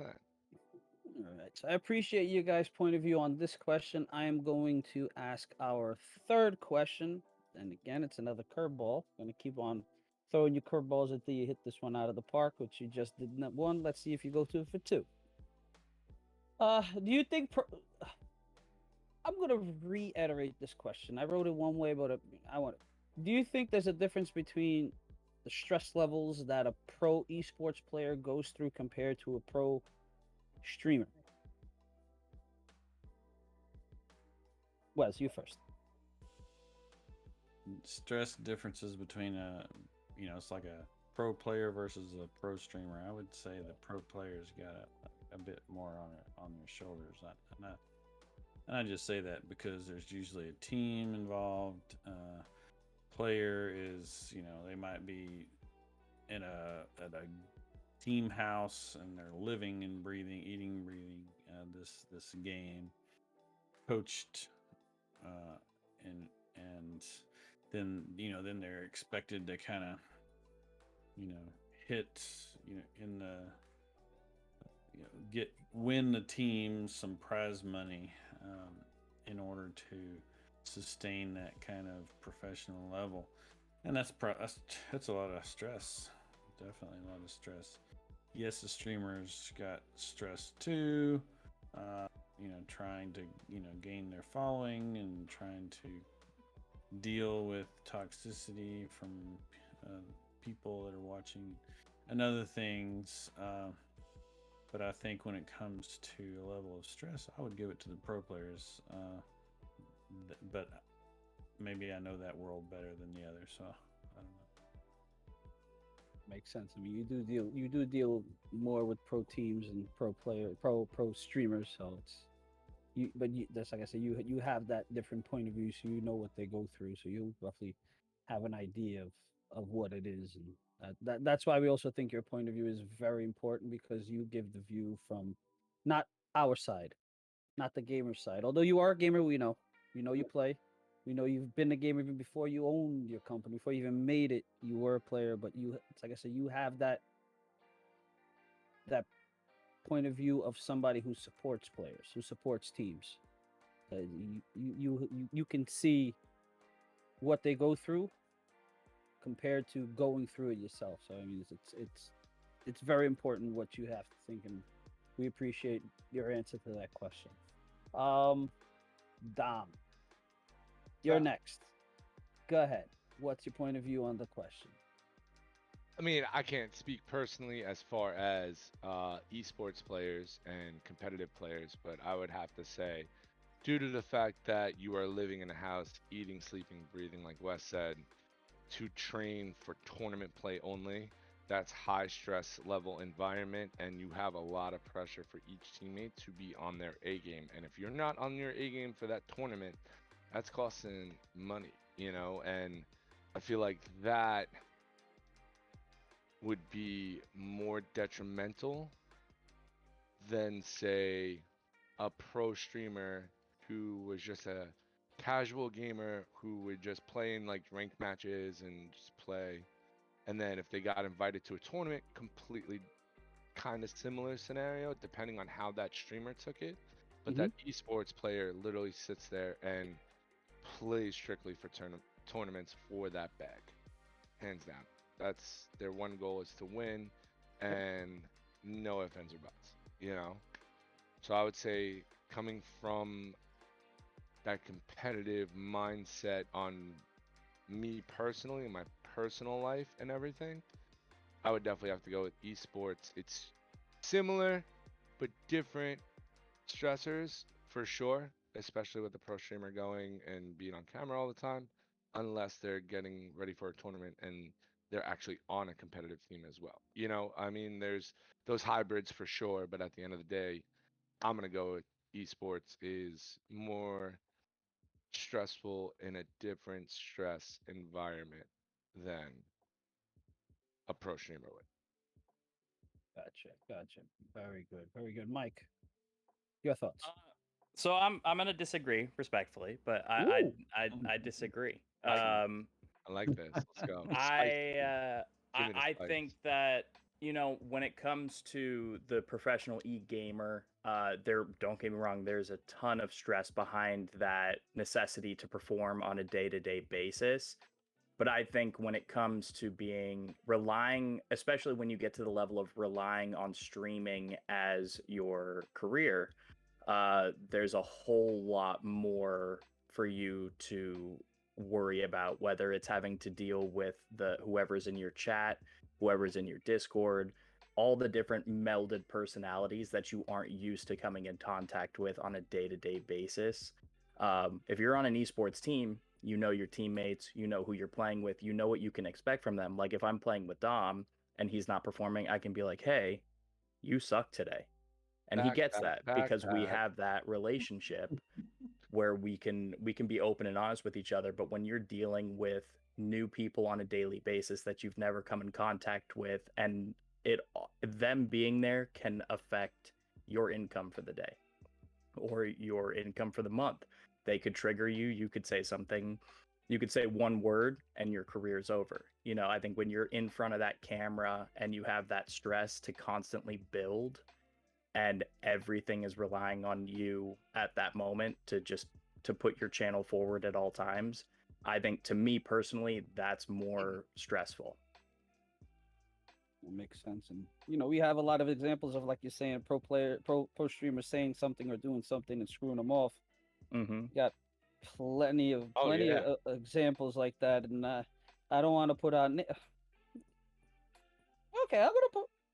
Want to talk about names because I mean it's not my place for that, but yeah, for sure, there's different levels of stress. We Mhm. can point them all out. I mean, the difference between working towards a pot, towards working enough to support, your family, support your daily without having to go to work. I mean, hand in hand, they're two different things, but at the same time, could they be the same? I mean, the levels of stress are almost the same, but probably they're dealt with in different ways. Like esports players have a team behind them, have doctors, psychiatrists, all this stuff behind them. Meanwhile, streamers have to pay for somebody to talk to. If you think about it, it's not like pro players, they don't have to pay for nothing. The team pays for everything. They don't feel right. They go talk to somebody, a professional. We want to talk to somebody. If it's not our friends, it's not our family. We gotta pay 150, $160 to go talk to somebody for them to tell you you're crazy, you're out of your mind, you're losing it, you're thinking about this, you want to do this, take a pill. But it's different levels. But in my opinion, I think they're actually side by side. I mean, Yeah. everybody's Like, working towards something. 100%. It's just it's not even the levels are different. It's just Probably the It's stress, similar, the but level of stress would different. depend on the individual right. and that individual how they handle their particular environment. You Exactly. take Right. you take that professional esports athlete, maybe he's not stressed out about it all because that's what that's what he's used to doing. Right. He's mentally Or trained for or that. maybe he is, just depend on the individual, I guess. Right. So that's another aspect of it is you know, everybody deals with stress or with problems or with adversity in their own way. It's like road rage. Some people have it, some people don't. I can get cut off in the middle of the street and I'll ram you off of the road. Meanwhile, Granny around the block will probably say, "Oh, you're okay. Go ahead," and I'll let you through. There's different ways, you know, to go 100%. through it. It's just you have to learn how to deal with it, and it's all. I personally think the problem nowadays is not so much dealing with it; it's the problem itself. I think the bigger issue is people are. Let me take the esports side. They're younger and younger. They have less and less life experience. So how are we going to expect them to deal with stress levels of guys our age, guys that are over 20 years old, that work, that have a family, that there's how we expect kids that are 12, 13 year olds that play in pro teams that are getting paid to play. How do we expect them to deal with stress that we deal with on a daily basis and we survive through? How we can't expect them to deal it in the same way. Oh no, because their experience is gonna be None. far to none. You Yep. know. There wasn't there just like a 16-year-old who won like a couple $1 million. I forget what game it was, but in one of these Fortnite. major tournaments, Fortnite. And you're 16 years old and you have $1 million. Like that Mhm. is, I mean, that's a whole level of stress on its own. Because if you gave me $1 million at 16, whew, I'd be gone. It'd be gone in a month, But they're dealing with stuff that we didn't have to deal with at that age. For sure. Yeah. It's a whole different generation. I mean, it's like Wes was saying when we were their age, we didn't have cell phones and Mm-hmm. computers like we have. We didn't have internet. It was dial up. Mm-hmm. Yep. Dom still has dial-up, so it's it's crazy. But it's true. It's like Dude, I saw a was- TikTok the other day with dial-up, and it was like play a noise from your generation growing up that the Mhm. new generation would not know. And like literally, they played the AOL sign-on, like that all spiel that you would hear when you were Yes. logging into the internet, and they would play it, and the kids would just be like, "What the hell is that? Is that like a VHS player like booting up? What is that?" Dude, it was wild. It was wild to watch and be like, Oh yeah. bro, they Yeah. don't know, and nobody's like, "Yo, cool. This is the sounds that we used to have growing up." At all Exactly. whatsoever. I'd be playing something, then the house phone would ring, and then I'd have to yell at my Right. mom to get off the phone, you know. Oh, waiting, get kicked. Sorry, guys, not playing today. We're Oh all god, living I in remember that those days. generation. Yes. That is, that where the CDs and DVDs and Blu-rays, they're all going away. Mhm. Cars, Oh yeah, you don't, everything's digital now. computers don't even come with drives anymore. Cars Nope. won't soon, It's crazy, absolutely crazy. Tesla's got giant tablets inside of them. Mm-hmm. Mhm. Yep. You can Yeah. watch Twitch from your Tesla. It's not advised, but you can, you know. Yeah, yeah. We got a photo when we were streaming the other day. We got a photo from one of our friends, and they texted He's it watching to it us. on the Tesla. I'm Mhm. And he watching probably it. wasn't even driving. The car is probably driving itself. I think they were parked. I think they Well, were I want I want to Pretty sure reiterate they're parked. safety here, guys. But Yeah. yeah. No, Pretty it sure was, they it were was parked, but probably the car fact was that on it auto was drive. giant on a Mhm. Tesla, I was like, "Oh, look at that. That's wild." Mhm. I think you can play video games that you could play on your phone. You can play it on the Tesla. It's a tablet. Mhm. Yeah, it's It's crazy. insane. They don't know the struggles. The car's Yeah. driving itself, then you can do whatever you want, right? I mean, We've had a few I people don't. get in trouble for that out here Skynet? recently. Skynet? No, dude. I That's a don't real know thing. if that would work out in court. Yeah, because I think I'm the only one here who's not a Long Islander, right? Yeah, yeah. Um, No, the Wes is not from here. He's from Georgia. Okay. Oh, Yeah. Georgia. So because I live in LA, where money is king, and there's just every other car is a Tesla, and we've had multiple people arrested for riding in, like, sleeping in the back seat while their Tesla's driving, or doing stuff like that, and it's just I mean, I'm you not know. saying it's reckless. I'm saying like that's an It's option, possible, but though. at the It- same it's- time, It's reckless. It's not an option. It's very highly illegal. Don't ever do Yeah. it. Incredibly yeah. reckless. It's Dude, just I mean, you're possible. That's the putting whole your thing. life in the hands of a machine that is not tested well enough for anything to be done like that. But that goes back into what we're saying is like the kids from our generation compared to the kids now. They have no clue what we had to go through, so we can't expect them to have the same level of same way of dealing with the stress that we've been going through for 20 plus years compared to them that just started their life in a whole different generation that's totally different Oh, yeah. technologically compared to ours. And in their mind everything's about money. I want the money. I want the prize. I want to be able to brag about it. Meanwhile, probably to us, if it's one of us four in their position, being the different age that we have, we have a different. The stress level would be different because probably we'd be thinking, okay, am I going to be able to support my family? Am I going to be able to pay my bills? Am I going to be able to take care of myself and not have to worry about anything? I mean, it's it's very it's very different, and we can't expect them to be the same. But the stress levels are there, and I mean, I don't know. I don't. I'm surprised things aren't actually worse than they are right now in terms of what we're talking about in terms of the mental health and esports, just because of that, of the lack of experience that these kids nowadays have, and the level of the stress that they have to go through on a daily basis. Which at the end of the day, regardless, they chose it. They chose the life that they have right now because they chose to do what they love, and they had the possibility to do it. But they kind of forget that the stress is there and the problems, and like we call the Oh, grind. they know it's there. Yeah, but they know it's there. They know it's there. They just don't know how to comprehend it. They Right, that's the whole understand, like, because they've seen their parents going to work every day, and unfortunately, they're living what they love to do. However, the stress levels for them could also be different too, man. Like, they might not know how to order food without an app. You know what I'm saying? Like, there's a million different things because they weren't taught right. You know what I'm saying? Like, Schedule so a doctor's appointment. schedule a doctor's appointment. Like, they just call up their coach and be like, "Yo, this is what's happening with me," and that's it. Then they're told, "Go here."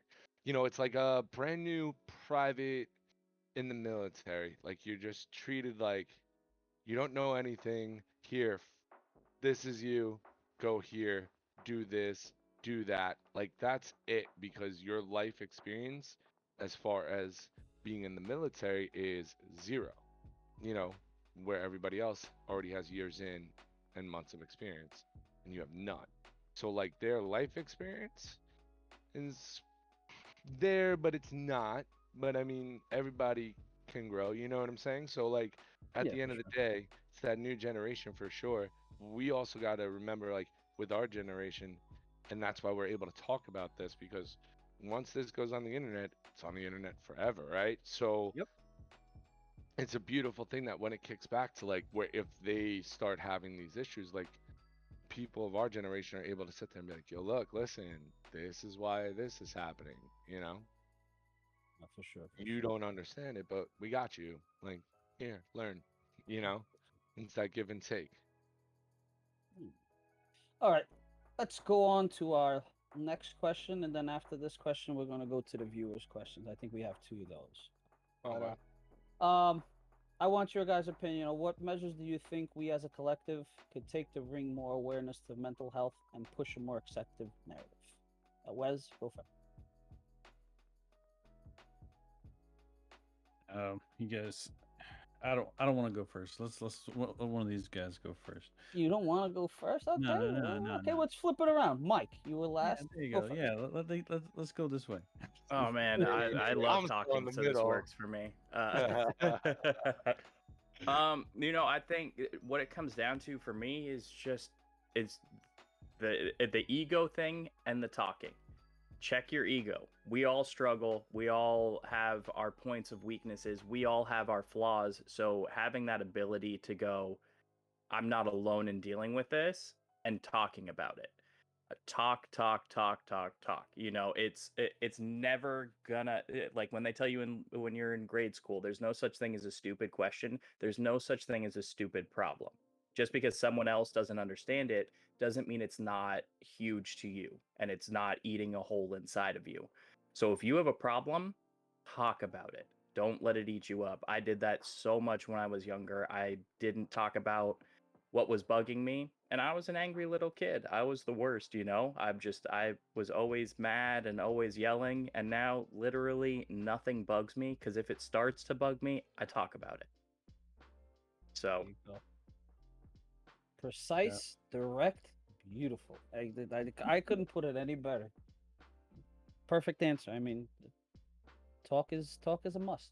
No talk, Mhm. all problems. So you get This is one of those situations you can talk. There's Yeah, some you can't. you get a cup full of water, and if you're just full to the brim, it doesn't take but a little tap to make a mess, you know. Yep. And sometimes you need to, you know, de-stress and just vent and empty a little bit. Definitely Yep. communicating that with friends, family, and I would recommend for young adults or young kids to find an adult to communicate with, parents, um, aunts, uncles. I don't know. Those family is definitely advisable. I see kids oftentimes they go to the other kids for advice. And this is a bad idea.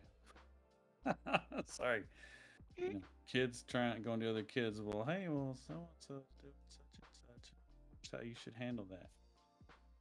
No, go to someone who's got some life experience and get some vent and get some advice. Be my tip of the day.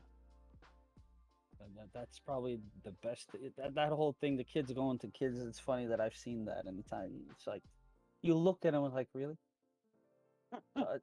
really, you're gonna go to the youngest guy in the room to ask for. Good luck with that one. Dom, what do you think? I completely agree with Mike. And like I said, like even Wes said, like, don't let it boil up or build up to the point where the most little insignificant thing can make you just implode. Right. Um, Communicate, and just like Mike said, reiterate, even though they may not understand it or comprehend what you are trying to say, it is still affecting you. So, because it means something to you and it's affecting you, keep talking about it. That person isn't understanding, go find another person and reach out. The internet is vast and wide. You are not the only soul that is having this type of issue that you're having. You know what I'm saying? Mm. At the end of the day, the world is populated with what, over 7 billion people right now?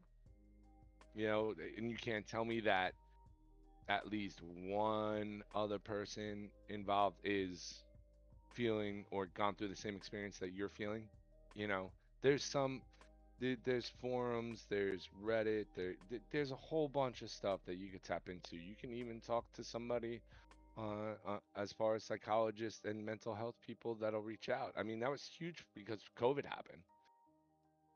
Everybody was having all these social awkwardness because we weren't allowed to socially interact the way we were because we were in a pandemic. So a lot of people, including myself, went into a really depressive state. And there's always some way, shape, or form for you to just communicate. And it could all start with, hey, you got a minute? Or hey, what's up? How are you? And find out how that person is and then reflect. And that's it. Like, just communicate. Say something. Say something. Anything. Anything.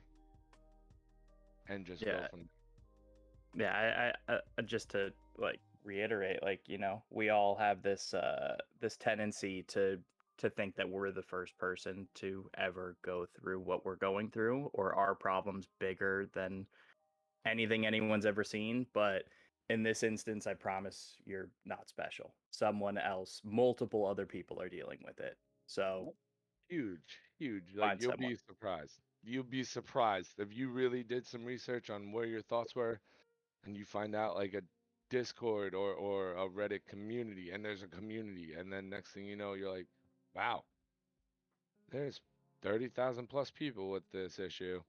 Cool. What are you guys doing to deal with it? You know what I'm saying? Like, it's unreal. It's unreal. We live in these unprecedented times, to reiterate that and hit that again, but we have all these tools to use to our advantage now. So start using them and say something. Boom, done. I mean, you're totally right with that.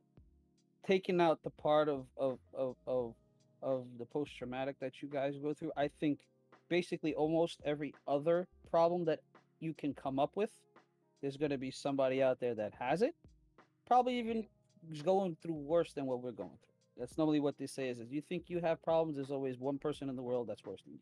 That's normally what they say. I mean, what Dom and Mike went through and are going through, it's a whole different, because you guys are veterans and you guys are in the service and you guys saw stuff that we could probably we hope never to see. We can only see in pictures and videos or hear about it through stories. That's a whole different level. But taking that aside, I mean, it's like they say, everybody, there's always one person that's in a worse situation than us, regardless of everything. But I mean, honestly, even with that, there are like, so I wasn't in the service. I worked in law enforcement for a bit, but I went through. I was shot at the Las Vegas shooting, the Route 91 Harvest Festival, and at the end of the day, I went through that with 30,000 other people. So even with the PTSD, it may not be the exact same circumstance that you're struggling with, but someone will understand your triggers. Someone will understand what you're dealing with. So it may not be the exact same, but someone can help be there with you. Similar. Yes, similar. It's still post-traumatic, but different situations, but still it's a traumatic thing that something minimum can trigger you to go into a state that you really don't want to go into. 100%. Mm-hmm. 100%. All right, so we are going to go to our viewer questions. We actually have two. This is going to be a little bit different from the last panel because the two questions, first one is just for Wes, and the second one is actually just for Mike and Dom. So So I'm gonna throw this one to Wes. Wes, does gaming help the stress of being a business owner? Uh, well, yeah, I too, use some games to play to kind of just unwind. I've got, the Skulls group of guys started as a bunch of gamers and hosting LAN parties and all that for 20 years. And so these guys friends like to get on and play some games. It's usually, as of late, either Overwatch, and then we've been playing Knockout City just for fun because it's funny, it's fun, and it's fast, and easy.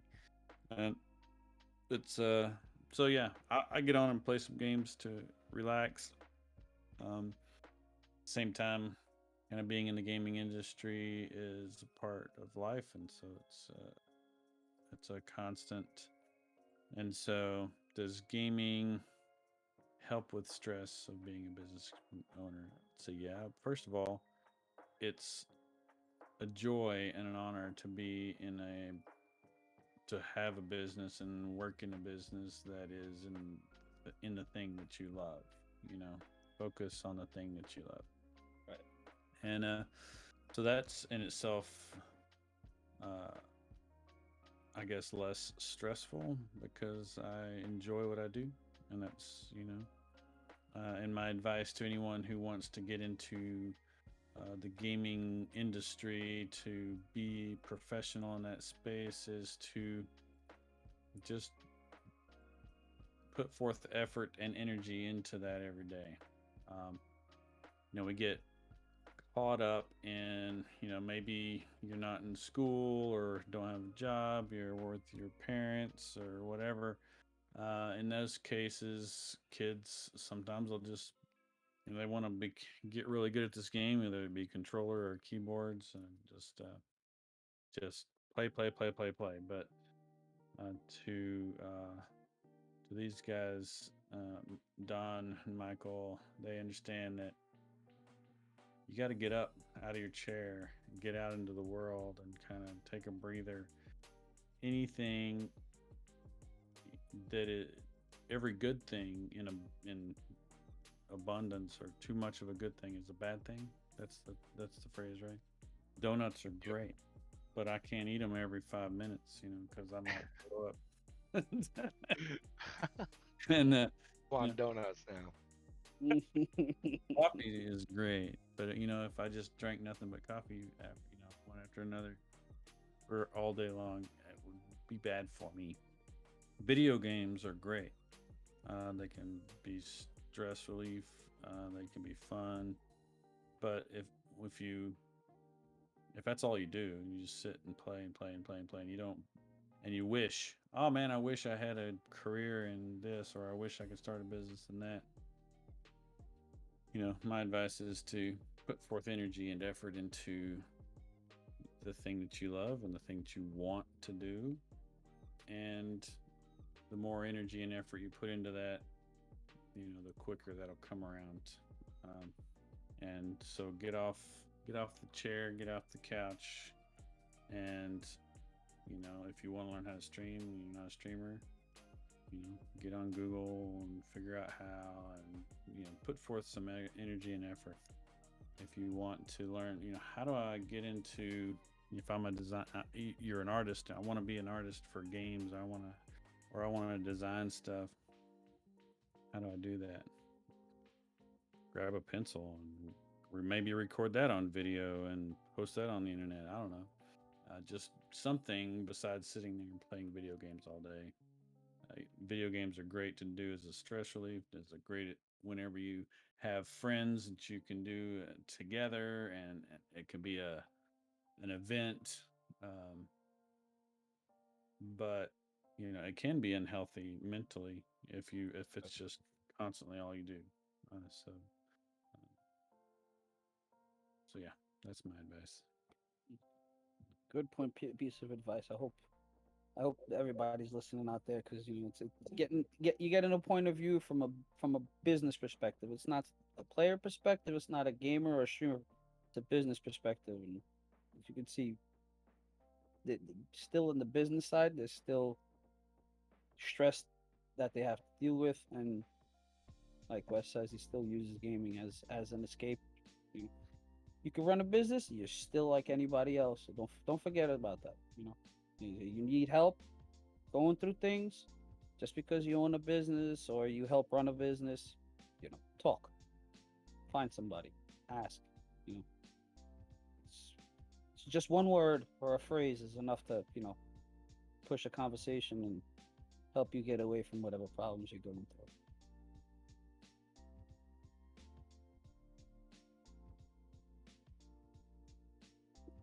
So, next question is just you're gonna get a little break, Wes, because this one is just for the boys. So it's basically it's kind of a two-part. So, how does in your guys' perspective, um, how does gaming help with your PTSD? And do you ever feel you've been affected by feelings of anxiety? Nervous, edginess. You notice those feelings disappear after you play games, or are they still there? Um, you know, how does gaming help you guys in your, let's put it, mental perspective? That's a solid question. I like Oh. that. That's good. That's good. Mike, you want me to take the lead on this? You started. Yeah. Go ahead. Yeah, you haven't Alright. spoken first yet, so. Oh, you're right. You're right. You're right. You're right. Go ahead. Yeah, man. I mean, so what it comes down to is me being prior service military and went overseas, came back. Wonderful experience. I loved every single second of it. And I choose to play first person shooters. I don't know if I'm a glutton for punishment or what it is. But it definitely helps. It helps me, but it keeps me I feel on edge in a good way, if that makes any sense, cuz I'm out of my mind. But Hmm. like so we play Call of Duty Warzone, which is a battle royale feature of Call of Duty, Modern Warfare. Um, the game sounds are super realistic.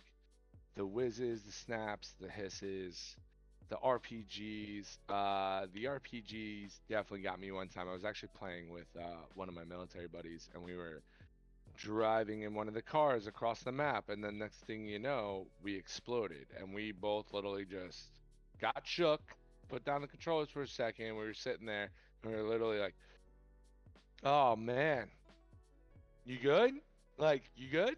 And he was just like, "Yeah, I'm good. Are you good?" And I was like, "Yeah, we're playing a video game, right?" Like, it was wild how just that whole scenario of just hearing that everything just in the blink of an eye just snapped it right back into place, right?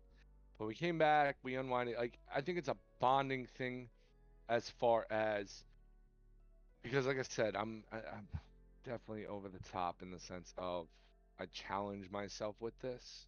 Um, and Mike and I have had an experience too where it was, what was it, the end of season 3, season 4, with that fucking alert that they had, Oh Mike? God, yeah.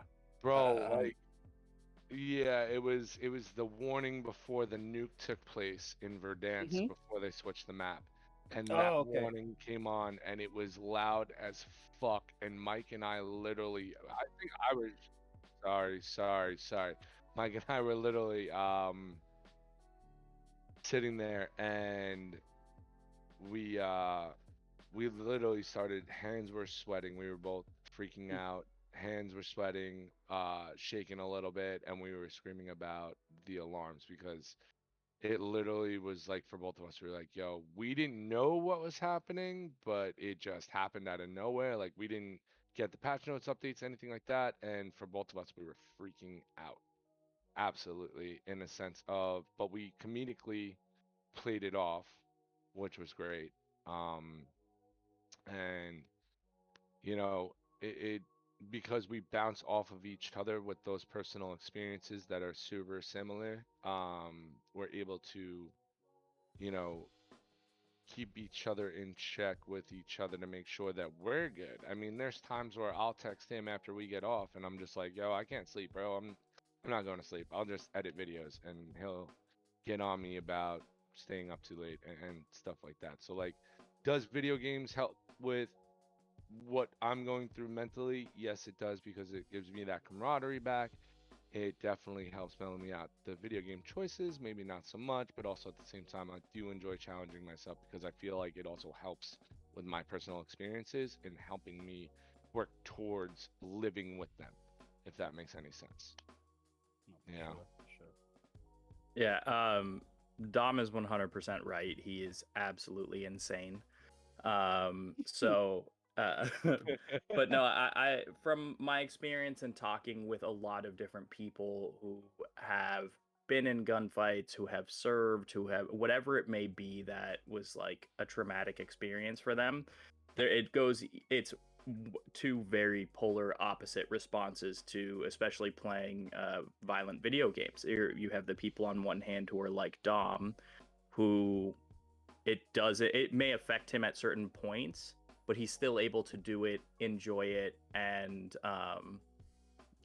if there is a minute that throws him, he's able to understand it is a game and push through it. And then there's the other side where you physically just could not. I know some people who have served who physically cannot play any kind of violent video game because it'll put them in a headspace that's just not okay. So I think understanding where you lie in that is huge.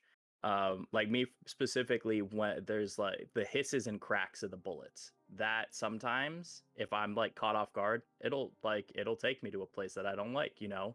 So I have to understand that, hey, this is a video game, or hey, it's not real, you know, at the end of the day. So I don't know that the especially Warzone doesn't really help. It doesn't hurt me, but it doesn't really help with my like my PTSD type issues.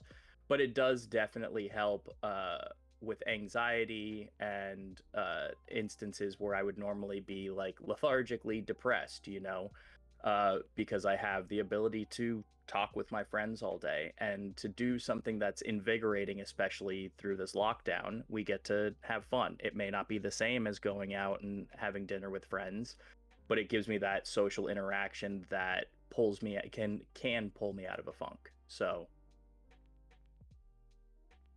It has its good and its bad effects, let's put it that way. yeah. You have those Absolutely. moments that you kind of shut off from reality and go back to the past events, and then you have others that it actually, you know, takes you away from those past events. I mean, I can't imagine what you guys go through, tell you the truth. I've never been in those kind of situations, and it's just, you know, I can only imagine through what you say, Right. but I don't even know. It, I'm literally without words because it's just it's something like, how do you even, from a point of view like me that has never been through a traumatic situation like that, um how can you even imagine what you guys go through when it comes to those things? I mean, I don't think it's compared to I mean, what gives you anxiety?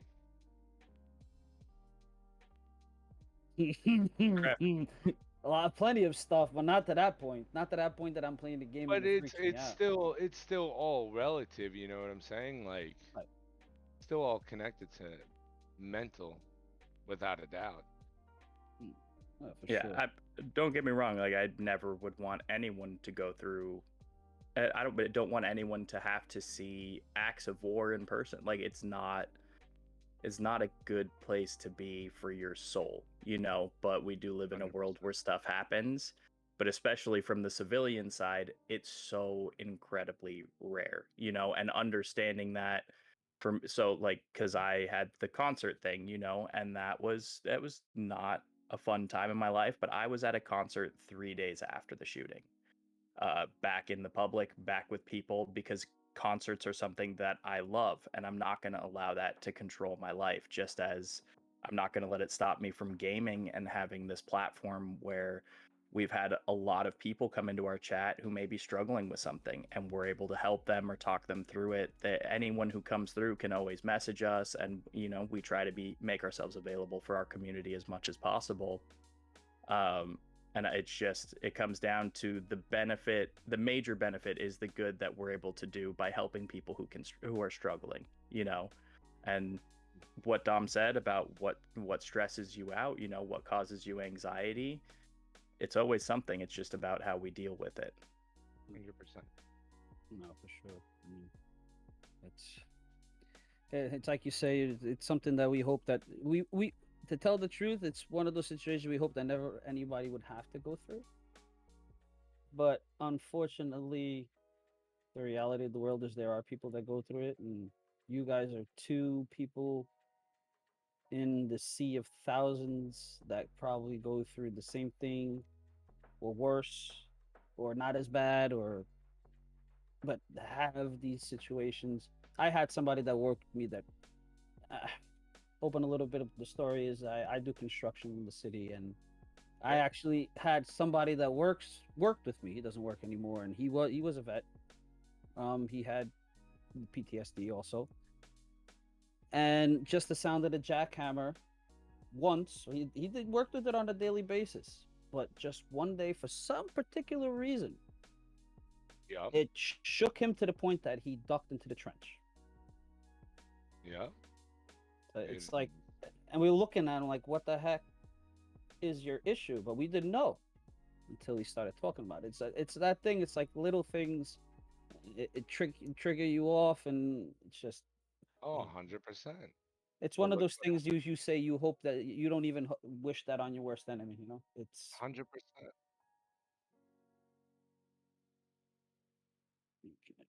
That is okay. We got one more question from the public. How would you react if you notice some mental health symptoms in someone you care about? Wes, start that one out. Well, if you're noticing some issue with someone, then obviously I think that's a good sign that there might be something wrong, because a lot of times there's something wrong, but it's not really noticeable. Something under the covers, they're hiding it well. But if it's to the point where you can notice it, you're noticing something from a friend, family, someone then ask them, talk to them about it, say, hey, how's it going? Are you all right? And sometimes, if I were to give any advice, I would say sometimes people don't want to open up and they don't talk, but if you start talking and kind of share maybe some stuff that's going on, or maybe some experience that you've got, and it kind of can make them feel comfortable with doing the same. So that would be some advice. Definitely don't just maybe they're all right. It's probably a good idea to do some one-on-one conversation, or if it's a situation that could be awkward or dangerous, then not one-on-one. But get some help. But yeah, definitely you have to approach a person who you love and care about, who you think might be a little edgy, or something's going wrong. Hey, let's talk. Definitely. For sure. I mean, it's like you say, don't assume. Make sure. It's always better to overreact to underreact to something. So never assume that that everything's okay. Never assume. Sometimes I've seen people that look stressed as hell, and they don't even realize that something's going on, but it's just the body language, the posture, everything. You notice something's wrong, but it's like even they're clueless to what's going on around them until you start talking to them. It's like, you know what, that thing affected me, or you know what, you're right, and then they start opening up and see what's going on. I mean, that's for sure. Dom, what is your point of view on that question? I mean, I agree with the both of y'all. Like, you could sit there and you walk up for somebody you care about, right? So you open up to them about your personal experiences because you could always ask the question, right? But nobody wants to share because they whatever thought and reason behind it, they don't want to share their experience. So Wes made a great point of you share something personal about you and be vulnerable in that situation so that they can either choose to reciprocate or they'll sit on it and either they'll come back and open up about it or they won't. At the end of the day, it's going to be up to them to open up about their issues. Or if they just skim coat the surface, then you can go, okay, well, I understand that you said this is a problem. Now we can go seek that help, whether it be doctor, whatever, you know what I'm saying, in a professional sense. Then you know that route to go if they open up to it. But, that that's the biggest thing right there is asking what's going on. If they don't want to open up, you open up and be vulnerable in that sense to share and compare with them. And if they choose to, move from it.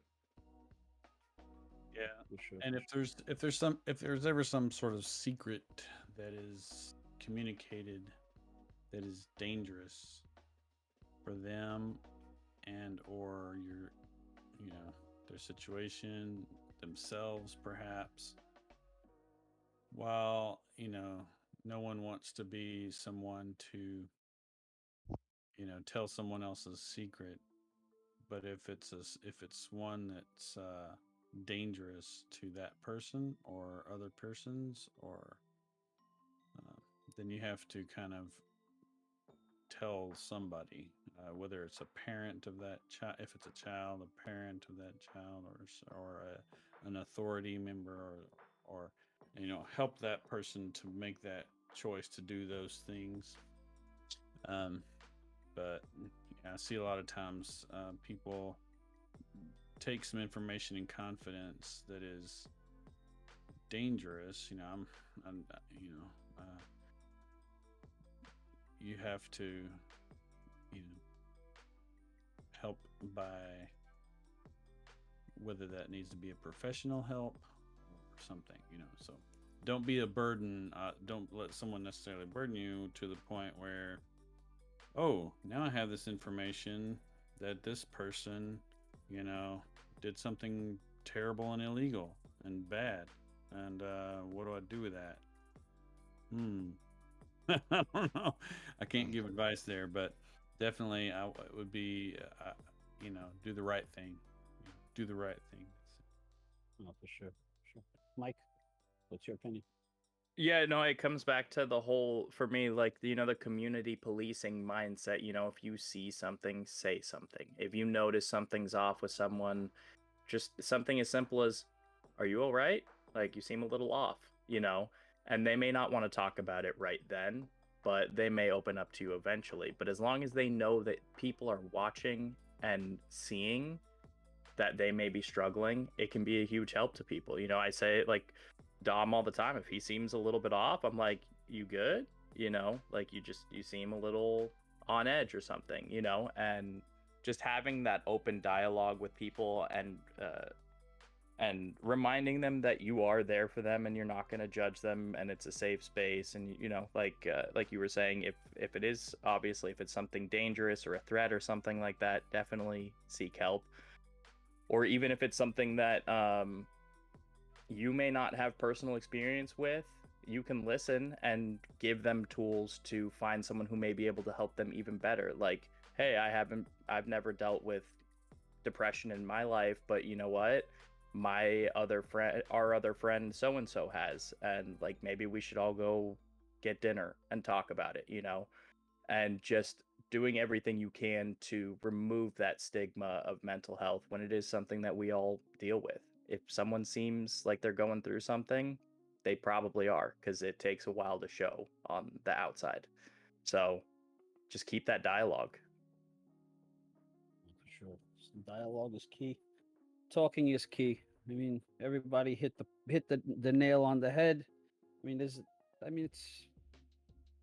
not a hard question to answer, but everybody has their point of view, and regardless, at the end of the day, all three opinions are basically the same, to the point that, you know, if you see something, say something. Um, like they used to say, caring is sharing is caring. In this case, you know, it's a little bit different. Is caring is asking. Caring is, you know, making sure that everybody's okay, making sure that your loved ones, especially your loved ones. I mean, family members, friends, co-workers, regardless if you don't like them that much. But you know, it at the end of the day, you know, we're all human. We're all a part of this rotting world, unfortunately, and we have to live with each other on a daily basis. I mean, if we strive to at least do one good thing, you know, ask if somebody's okay. If you notice that they're a little off compared to yesterday, the other day, you know, just make sure they're okay. You know, it's just, even if it could seem to you they might be just tired, and but you'll never know until you ask. So I mean, that's for sure. And I guess that's pretty much it for what we got, ladies and gentlemen. I'm gonna give you guys one by one the floor to, you know, shout out your links, shout out where people can find you, where people can see you, where people can get in touch with you.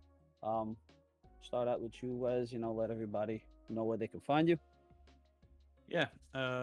Skulls.com, SKULLZ.com. That's where our website is. And we have, you know, we sell merchandise, do jerseys, and, you know, pretty much everything. Got the chairs, got the backpacks, got the stuff. If you need that kind of thing for your team, check us out. Also, you know, we're on all the socials with at Skulls Gear. So Twitter, Twitch, everything at Skulls Gear with a Z. And so yeah, like us, follow us, and all that stuff. Really appreciate it. And we're definitely advocates for non-toxicity and team sportsmanship, and, you know, being a better influence on this space. So I like what you guys are doing here. I appreciate you, and thanks for having me. We appreciate having you here, man. That's especially why we do have you here. Is you have that same mentality that we do. You know, try to get rid of all the toxicity in gaming and try to make it pleasantful for everybody. You know, not have anybody worry about, you know, other people treating you bad or talking down to you, talking stuff, putting you in a bad place. You know, as I said, we know you guys advocate that a lot too, and we appreciate everything you do. And thank you for all your words that you gave us today. Dom, you're up. What's up, everybody? Dom Odinson, Twitch streamer. You can find me on all the socials, including Twitch at Dom Odinson, ODINSON. And we're live every Monday through Thursday at 1 p.m. Eastern, 10 a.m. Pacific. And that's the better half of the Bush Bros coming to you right now, the wonderful Micro Pony. Go get him, Mikey. You're up, Mike. I thought you were referring to yourself as the better half, which, you know, I agree with, but yeah, no, Micro Pony, that's PWNY, you know, the old school you got pwned. But yeah, Micro Pony on pretty much every social media or platform you can think of. Most active on Twitch, Instagram, and TikTok. We have our Discord. I don't know the link for that offhand, but if you come to our Twitch channels or anything like that, we can get you into the Discord. And if you guys ever need anything, we're there. But yeah, Micropony, PWNY on all socials. So thank you for having us. We appreciate having you guys here. We thank you for your time. We thank you for all your words and for your points of views. It pretty much brings home everything that we have. Basically, you know, we try to advocate with what we're doing here. So thank you guys for being here. Thank you guys for being part of the panel. Really appreciate it. Yeah, thanks for having us, man. Absolutely. Not a problem. Not a problem. All right, ladies and gentlemen, and that will basically conclude our seminar. Let's put it that way. Just want to reiterate a little bit. You know, like everybody today has said, you know, it's gaming. Gaming has its pros and cons for sure. But at the end of the day, and we had a lot of opinions of that, especially with people that have gone through traumatic situations and they have, channeled esports to try to cope with what they go through on a daily basis. Um, it's a very good vehicle to help when you have mental problems, to try to get away from the daily. Um, I mean, although you do have those little problems of you know toxicity of certain players or um, certain communities, which everybody in the gaming community knows which they are, which they aren't. So if you are kind of going through a rough situation and you want to use esports as a as an escape from the real world, just try to kind of stay away from those communities, because at the end of the day, it's not going to help you. Um, if you are going through something, please don't be afraid to say. Um, you don't want to talk to your brother, your sister, your mother, your father, your uncle, your aunt. You know, talk to your friends. Talk to somebody at school. Um, talk to a doctor. If schools have nurses, school school, talk to somebody. Don't hold it to yourself. The worst thing you can do is jarring that bad feeling inside. It's not going to just stay there. It's going to grow and going to get worse, and it's going to put you in a very bad situation. So don't be afraid to talk. On the other side, on the flip side of it, if you see somebody that you notice that's a little bit off, that's a little bit different from daily, or just something doesn't feel right, don't hesitate to make sure that they're okay, loved one or not. If you know, of course, don't go up to a stranger and say it. I mean, it's somebody that that you deal with, that that you see that something's not right, that something's very off or totally opposite from what they normally are or normally say, or normally, just make sure that they're okay. Like I was saying before, sharing is caring. In this case, talking is caring. It's the best thing that you can do, because at the end of the day, sometimes these people just need somebody to talk to, and they don't have. So just look out for each other. I like to say that at the end of my streams. Just watch out for each other. Take care of each other. Love each other. We all live together on this planet. And at the end of the day, and you might think not, but what one person does or one person says could affect, not just you, could affect everybody. So just be careful. Watch out for each other. Don't be afraid to ask. Don't be afraid to talk. Keeping it into yourself is just the worst thing that you can do. But yeah, we appreciate everybody that has come here and watched this. We appreciate all of our guests, from everybody here at the Long Island Gaming League. We appreciate every single one of you. We strive to try to get rid of toxicity as much as we can. We're starting to try to with our community around us. Ultimately, we would like to try to eradicate it totally. That's why we're doing what we're doing. If you if you want a safe place to come, to people that have the same likes that you do, like video games, like playing, like streaming, like competing, healthy, come over to the check us out. Check us out. Check us out all our social medias. Long Island Gaming League. Come and check our Twitch page, which is LI Gaming League TV.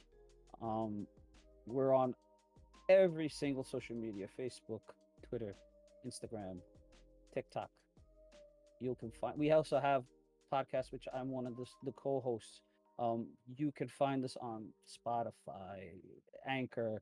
We're anywhere and everywhere. We're on YouTube also. Pass by, drop a like, drop a word. Even if if you don't feel okay and you don't want to, you can't talk to anybody, or you think you can't trust anybody that you can even come by us, just drop hi. Somebody guarantee we'll get back in touch with you. We have great people that will work around. They can help you just to listen and just to, you know, just to be there and give a shoulder to cry on or an ear to listen to what you have to say. You know, we're here for the community. We're here for the gamers. We're here for the streamers. We're here for everybody who plays video games. We're here for everybody, period. Doesn't, even if you don't play video games, if you just like video games, we're here for you. But we thank you once more for being here from everybody here at the Long Island Gaming League. We appreciate it. Thank you, everybody. And we hope to see you next time. Take it easy, everybody.